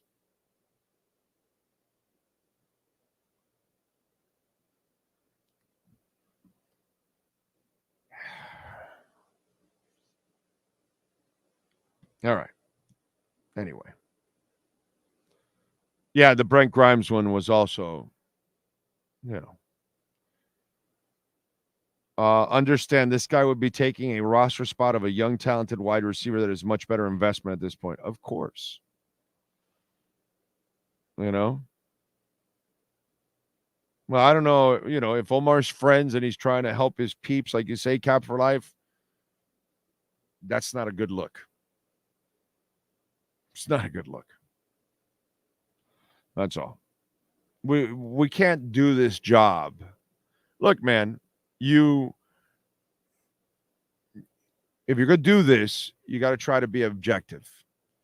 And I get it. Sometimes we have favorites. Sometimes we get a little bias. It happens. It's human nature.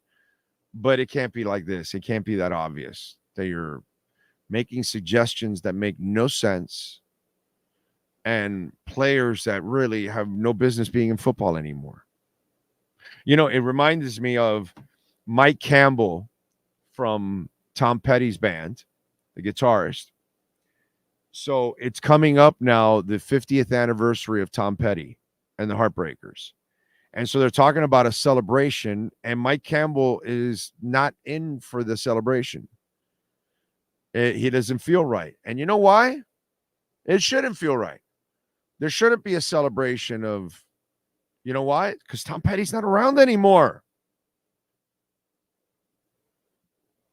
It's over, unfortunately. It doesn't exist. You can't have a Tom Petty 50th anniversary celebration without Tom Petty. Just doesn't make any sense. Is it sad? Incredibly sad. Those of us that love Tom Petty and his music, I saw him several times in concert, but it's over, unfortunately. If you don't have Tom Petty, you don't have Tom Petty. There's nothing to celebrate. What are you going to do? Go out and play his music without him?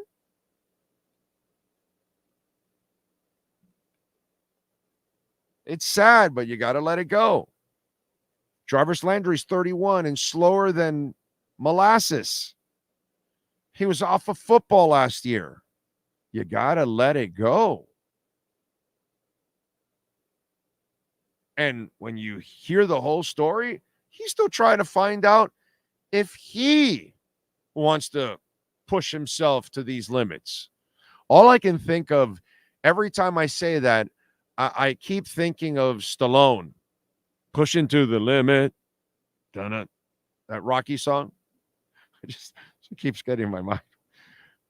So it's the same thing as the Mike Campbell story that I read this morning or last night. I tweeted out, like, Tom Petty's gone, bro. There is no more Tom Petty celebration, unfortunately. I saw him at Rolling Hills like 5 years ago or something. Last time I saw, he died 2 months after that.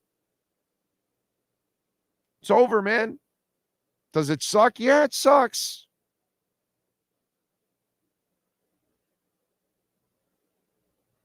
It sucks, but Jarvis Landry's not a good decision. Yeah, and Brett Grimes is 40 years old. Not a good decision. Not a good suggestion. Not a good conversation. Not very intelligent. Makes zero sense to add Brent Grimes or Jarvis Landry. We're talking about a speed team, and now you want to add a guy that is slower than molasses. But no, he's tough. He's tough, O. He's tough. So I'll repeat what Omar said. Not because I actually think for myself. No, I'm just going to repeat. Bring in Jarvis Landry because I'm a Neanderthal Dolphin fan that can't think for myself and can't let go of the past. That's who you are. Those of you out there that think that Jarvis Landry was a good decision. I get it. In this world, when you're wrong, you have a hard time admitting you're wrong. I get it. It's like that guy that thought that Tyler Hero had value. You can't convince shit. Once you're just, dead set. No, Tyler has value. No, he doesn't, bro. He had no value last year, and he played 30 games this year. Where did he build a value, bro? But that guy was dead set on Tyler having value. I'm not going to change that. Just like I'm not going to change the person that thinks that Jarvis Landry is a good decision. That's a stupid decision, but you're not willing to admit that you made a stupid decision yourself. I don't know why, because we all do it. It's all right to say, I made a dumb decision. I had a Dairy Queen hot dog. It was a stupid decision.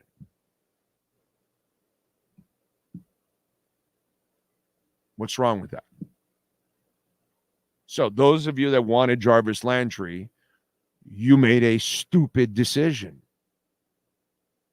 And why can't you admit that? I don't understand that. Why can't you admit that agreeing with Omar Kelly on Jarvis Landry is fucking stupid? Ridiculous. A joke. You did not even do your homework. You're just nostalgia. Tom Petty. And you won't back down.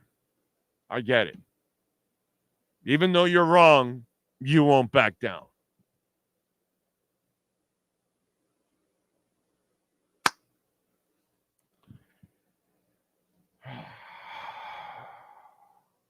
Anyway. Big O, how can we win the Super Bowl without Jarvis?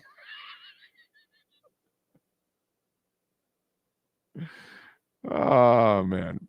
Reminds me of some people wanted the Dolphins to sign a 45-year-old Chad Ochocinco. Really? Did they? That would be ridiculous. Big O, how about we give Welker a jersey as well? Yeah, exactly. Tough as nails. Let's go. Let's bring Wes back.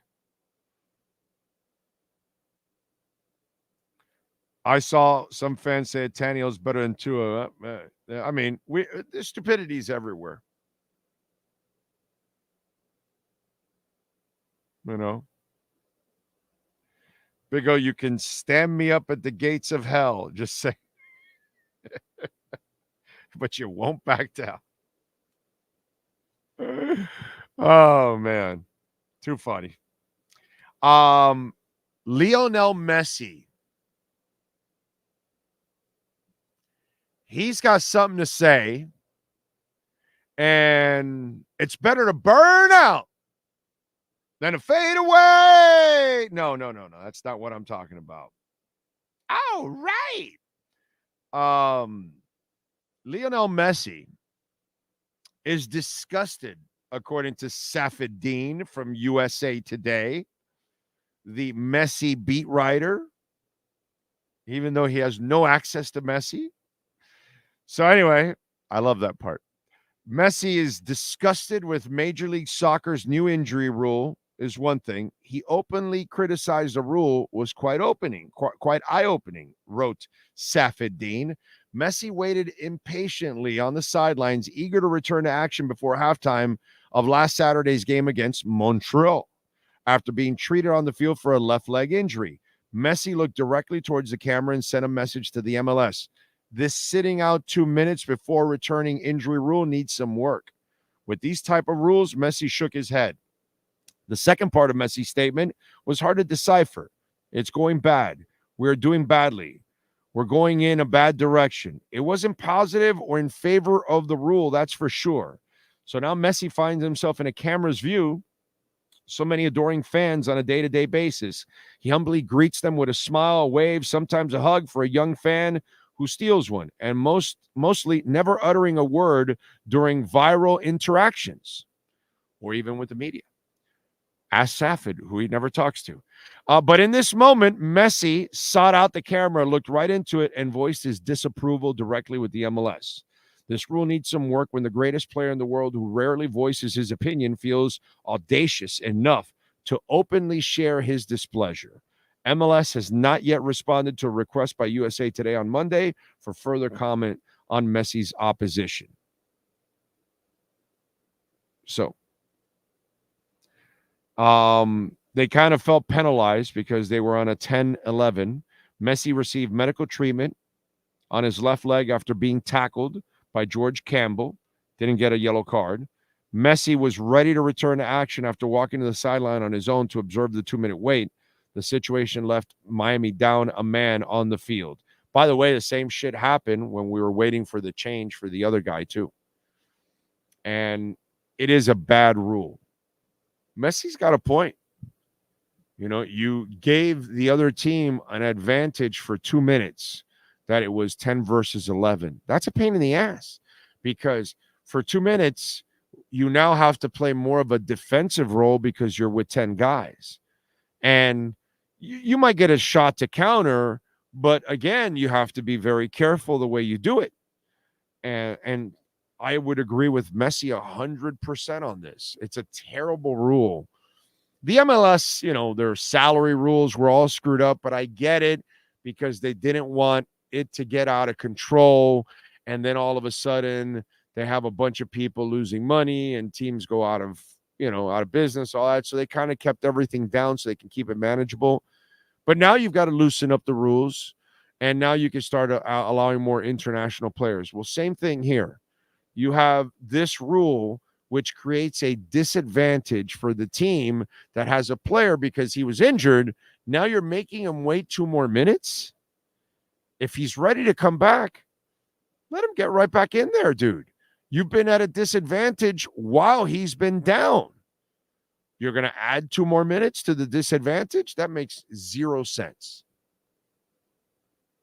And there is no health issues that you're protecting the player from. They've been cleared right there medically by a trainer. They're fine. Get back on the pitch. Go play.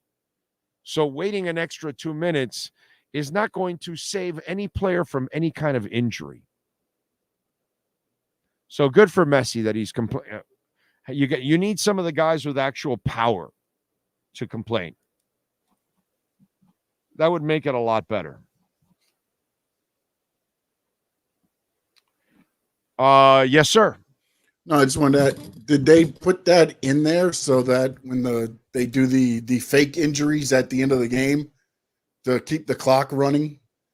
And then now, okay, fine. If you have to go over, then your team's going to be, I mean, I think they need to look at when it happens and everything else too. But dude, if it's a fake injury, you know what you should do?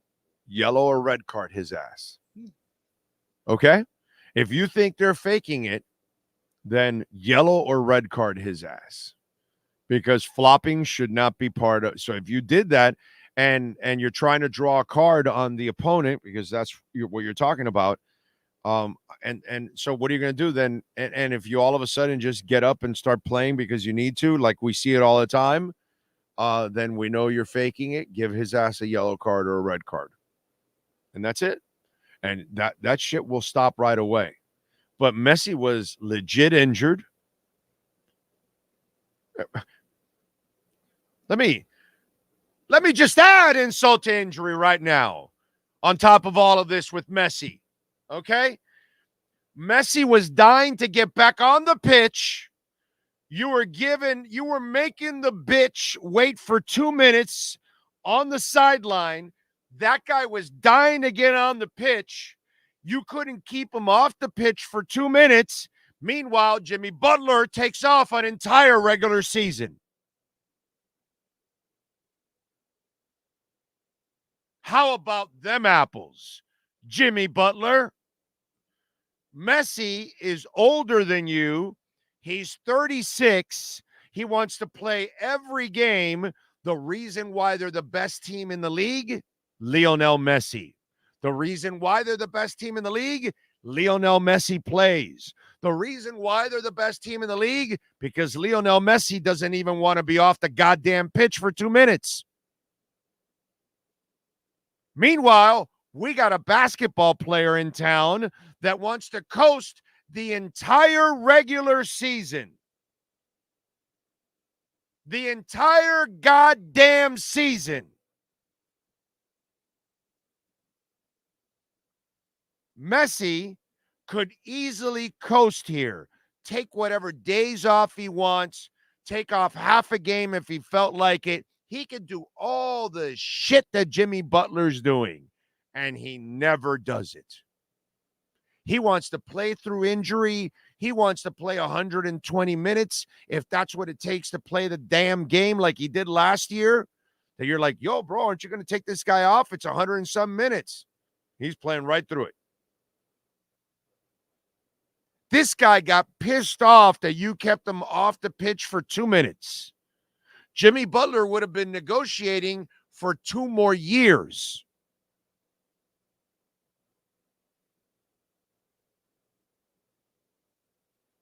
What a contrast. Wow.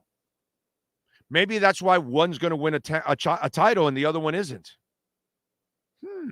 Interesting. Maybe that's why one's going to go deep into the playoffs and the other one didn't. Wow, what a concept. I don't know. Maybe the 36-year-old's body's in better shape than the 34-year-old. Clearly. But adding insult to injury, Messi didn't even want to be off the pitch for 2 minutes. You can't keep Jimmy Butler on the court for 2 minutes.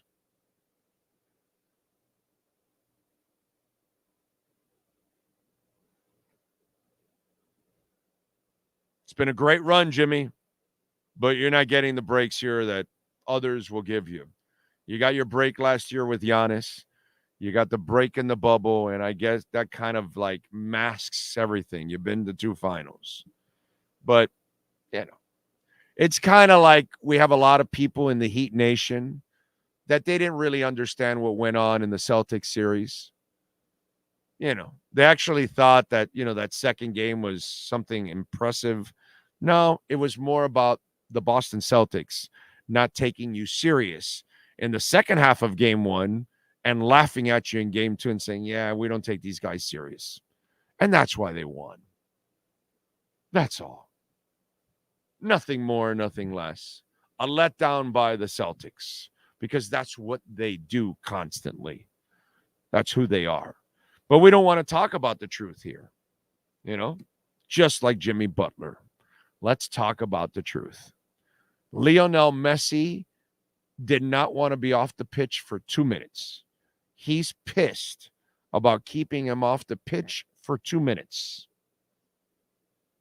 In the regular season, this is what, right now, Sean, the equivalent of a late December game in the NBA, early January, right? Where we're at right now in the season. He could coast. He could Lupe Fiasco if he wants. He could kick, push, and coast. And he doesn't. But Jimmy Butler, nobody's better at coasting. Nobody. Not even the lowriders in the 80s here in South Florida are better at coasting than Jimmy Butler. So think about that one. One guy you can't keep off the pitch for 2 minutes, and he's complaining. The other guy can't come up with enough excuses to stay off the court and bury your team in the standings, where the 36-year-old makes you the best team in the league. It's pretty amazing. Big O, injuries that knock soccer players out for a game are more called nicks and scratches by NHL players. Exactly. Well, they're called knocks, right? In soccer, they call them knocks. They don't even call them injuries. Big O, what's the move for lunch? Chicken Kitchen, Flanagan's, or Chipotle? God, that's all. They're all good, dude. I love Chicken Kitchen. Love Chipotle. Yeah, man. Let's see. Players need to be hungry, all in, just to get the McDaniel offense down pat. Hey, I really need your advice on my 401k. Okay. I'll reach out to you, Steven, after the show. Okay. In your gut, will Jimmy be on this team? Oh, no, hell no. He's gone. I don't have any insight here. Okay. None. Troy.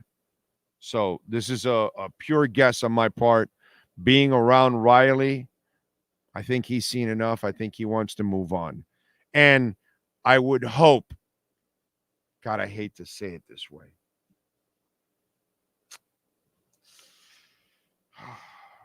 Forgive me, Heat Nation. Forgive me, Miami Heat organization, because you're probably not going to like what I'm about to say. But I hope he uses the common sense he didn't use with Dion Waiters, because he signed Dion Waiters knowing he needed foot surgery, which to me made no sense whatsoever. Very un-Riley-like. He signed Whiteside to a contract when Whiteside does not fit your DNA. He is not a Heat player, never was, never will be, never intended to be, nothing. He did a lot of uncharacteristic shit.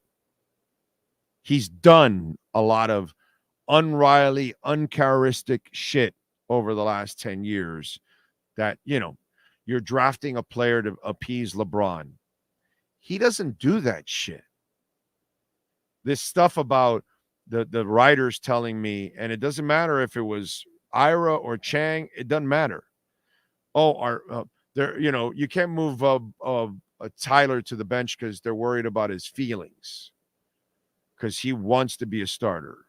When the fuck did Pat Riley give a shit about your feelings, dude? So I hope he uses the common sense and the intelligence.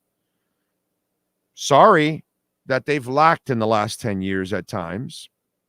Apologies, but it's the reality. I'm sorry. There's a lot of shit that's gone on, and it's not hindsight. I've been on it from the get-go. Okay? And Troy, you watch this shit all the time. I'm not telling you to trade Butler now. I told you to trade Butler last year. So Pat Riley's already a year behind my ass on trading Butler. Okay? I love Chris Greer and Marvin Allen and Reggie McKenzie to death. They're 3 years behind me on X. 3 years. Not 1, not 2, 3. So I am hoping that they use the intelligence, the common sense they used the first 20 years when they did things their way and they didn't give a fuck about the players anymore. They did things their way and what was best for the team. I hope he realizes that Butler does not fit this organization anymore. His body cannot hold up. That's why he's doing this bullshit the last 2 years of coasting in the regular season. I hope he realizes that he's stealing money the last 2 years and he's burying you in the standings. Messi builds you up in the standings. Jimmy Butler buries you in the standings. So Jimmy Butler's goal now is to barely get into the playoffs, and everything else will work out for us because we like to do things the hard way. No, dude. That's not. So I'm hoping somebody throws cold water on Pat Riley's face. I'm hoping they woke him up, I hope the wife wakes him up. And I get the Pat Riley that I know, and mother F's everybody to hell, like the guy I saw in the press conference. So that's what I'm hoping for, to be as blunt as nobody would ever be in South Florida about what's going on with the Heat. Okay? So I need my Pat Riley back. I need my Riley back. This nice Riley. No, I want the guy in the press conference. That's the guy that called his team a shrinking violet. That's the guy that wanted to fight against Shaq. Okay? That's the guy that kicks out Smush Parker. Okay? That's the Riley I want. That's my Riley. So I'm hoping my Riley comes back and ships Jimmy Butler's ass out of here. That's what I'm hoping. I hope I'm clear enough here on that one. Let's see. The MLS rule is good and bad. Good that it helps the pace of the play as it cuts down on guys rolling around the pitch and trying to appeal for cards. But yeah, you mentioned that it also puts a disadvantage too. Yeah. Again, if you pop up right away, you weren't injured, card his ass. That's all. Trade Butler and Duncan. I would not trade Duncan. I would keep Duncan's. I disagree with you guys, bro. Duncan's a steal right now. I'm keeping his ass. He's important to have. I'm keeping Duncan because I'm getting rid of Tyler in a year. I hope and pray that I can get a decent year out of Tyler. He stays healthy for most of the year, plays well enough, and I move him in the deadline that somebody needs a score or something, next year. But he has no value this offseason. So hopefully you can build it up. I would not get rid of Duncan Robinson. No way, dude. No way. And I was not, Duncan used to frustrate the shit out of me when he was just a shooter. And I said, this guy does not turn into a basketball player. And now that he turned into a basketball player, I'm going to give up on him. I can't, man. I like him too much right now. I really do. Anyway, what's your prediction on the final two teams in the NBA?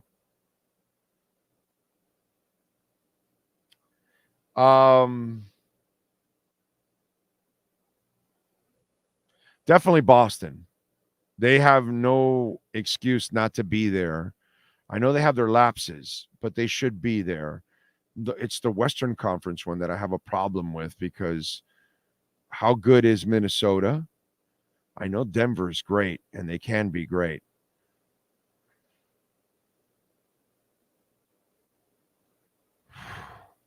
It's tough. I'm going to go Denver. I'm going to give them the benefit of the doubt because they're experienced. That's it. Okay? So I'll go Denver, Boston. Big O'Reilly is older now. It seems like he's getting into his feelings. That's why they say about it, when you get older, you get soft. Maybe it's time. I got to say, I agree with some of that because it's happened to me, bro. So, yeah. It's happened to me. So, what can I tell you? But he has gotten softer, and I don't like it. I don't like it. By the way, congratulations to the Lions. They sold out their season tickets for the 2024 season. That's pretty cool, dude. It's amazing how they have come full circle, right? Pretty freaking cool. You know? So that's pretty amazing to get their 2024 season sold out. That is absolutely impressive. What else do we have going on? How about a little music history for you all?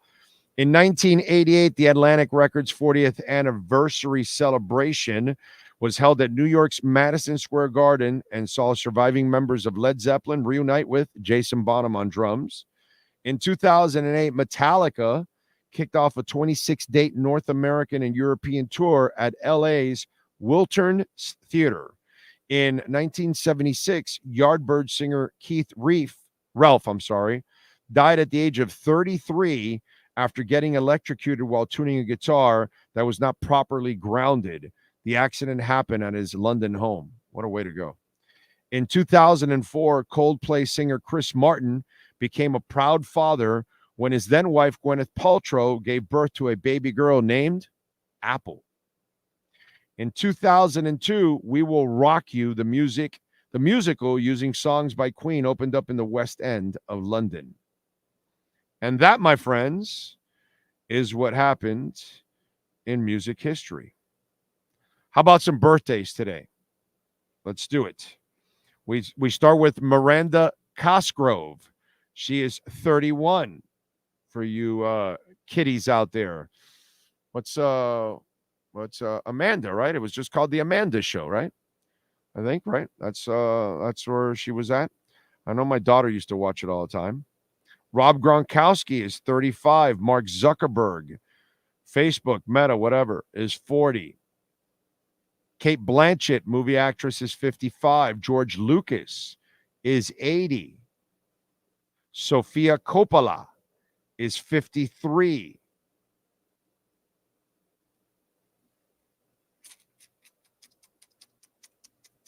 Zach Edey, basketball player, maybe he draft pick, 22 years old today.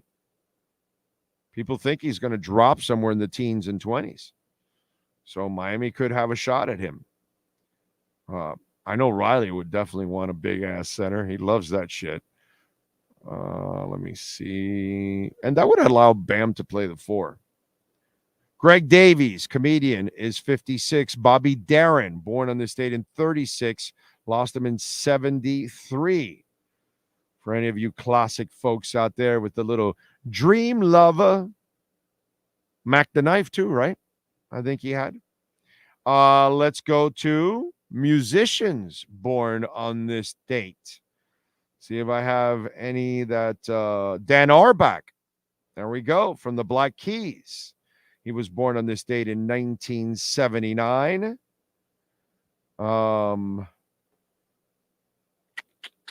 Danny Wood, Danny Sporting Wood from New Kids on the Block.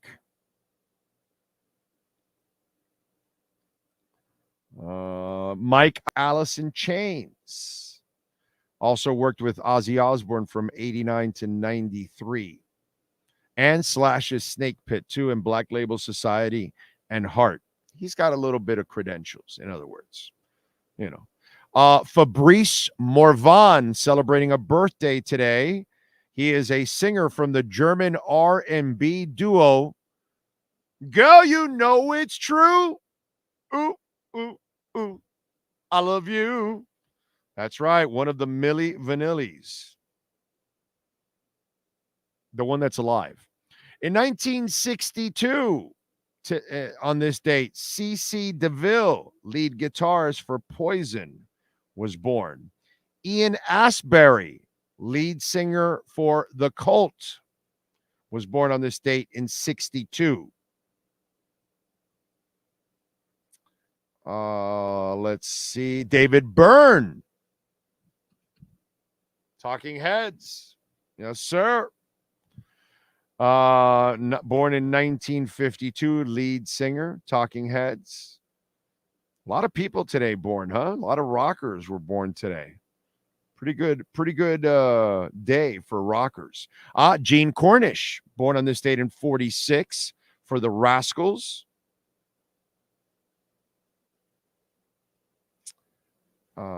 Jack Bruce, member of the Graham Bond organization, John Mayall's Blues Breakers, Manfred Mann, and Cream.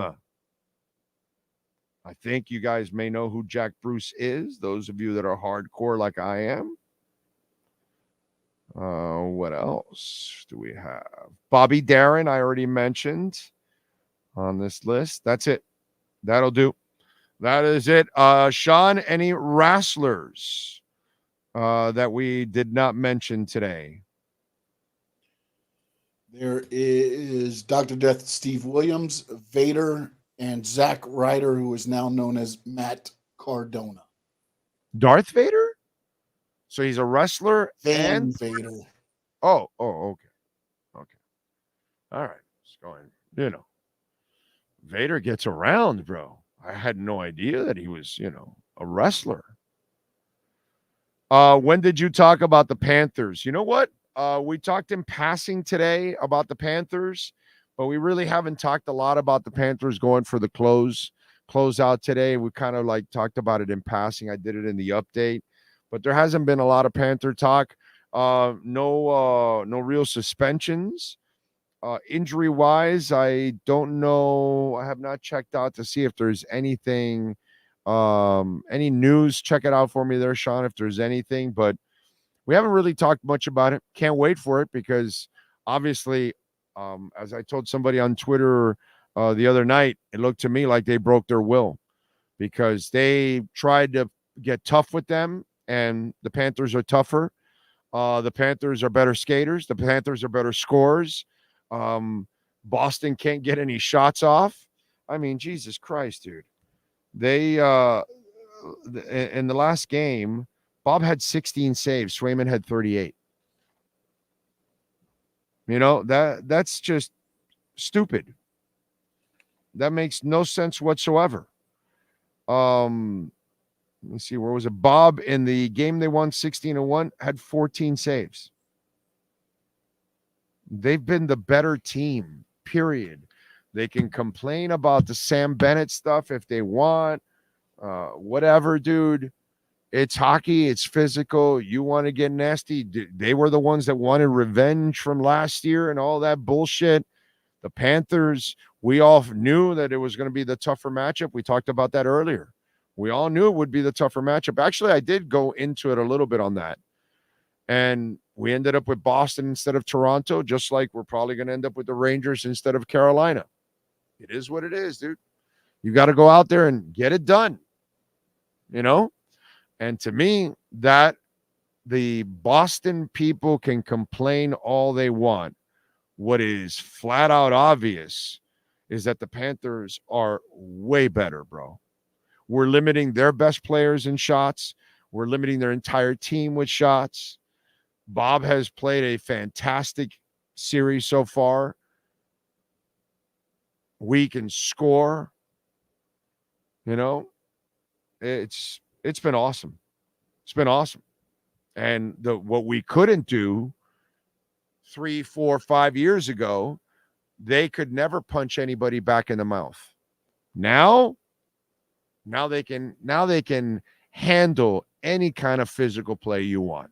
Oh, you want to get physical? Let's go. That's who they are. They're like, oh, you physical? That's our game. Bring it on.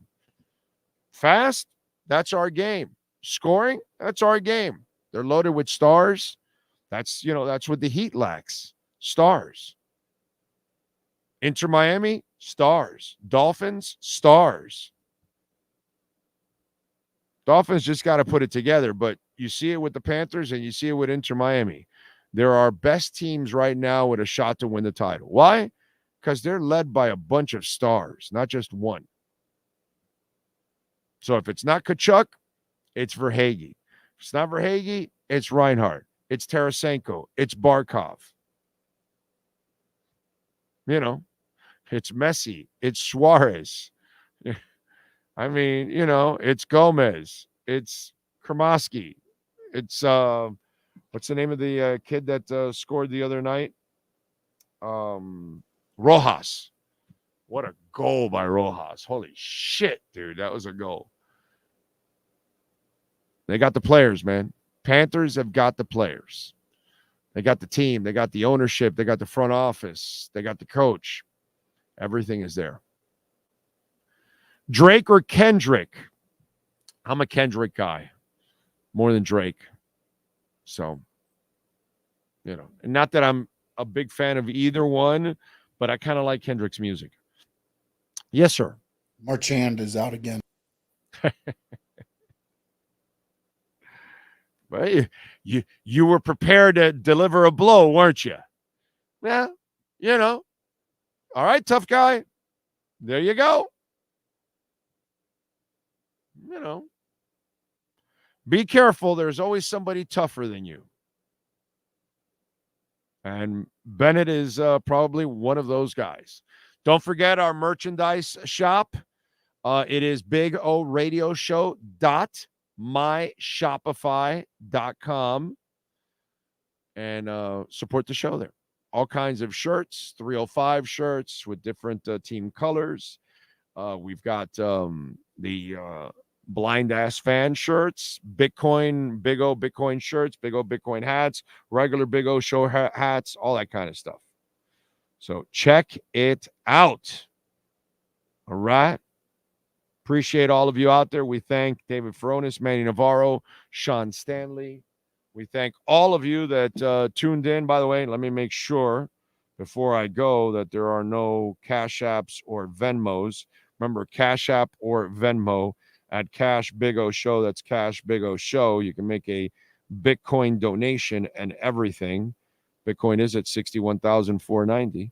So if you want to make a Bitcoin donation, 430 now. So there you go. Appreciate it. Nope, none. Appreciate all of you out there. If you sent in a super chat, thank you all. We'll see you tomorrow. And by the way, tomorrow we're on at noon. We're a little later because we're at Toyota of Hollywood. And they want us to start at noon.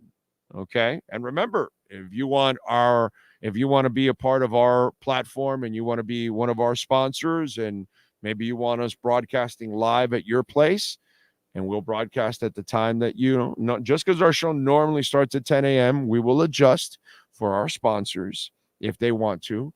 And so Toyota of Hollywood wants us to start at noon. So we'll be there starting at noon tomorrow. And then on Thursday, we start at 3 o'clock over at Hialeah Park. And again, if you're business wants to be a part of our platform and be a sponsor, and we travel anywhere, local, statewide, national, international, 786-754-4664. That's our business line, 786-754-4664. We'll see you all tomorrow at noon, same time, same place, same bat channel.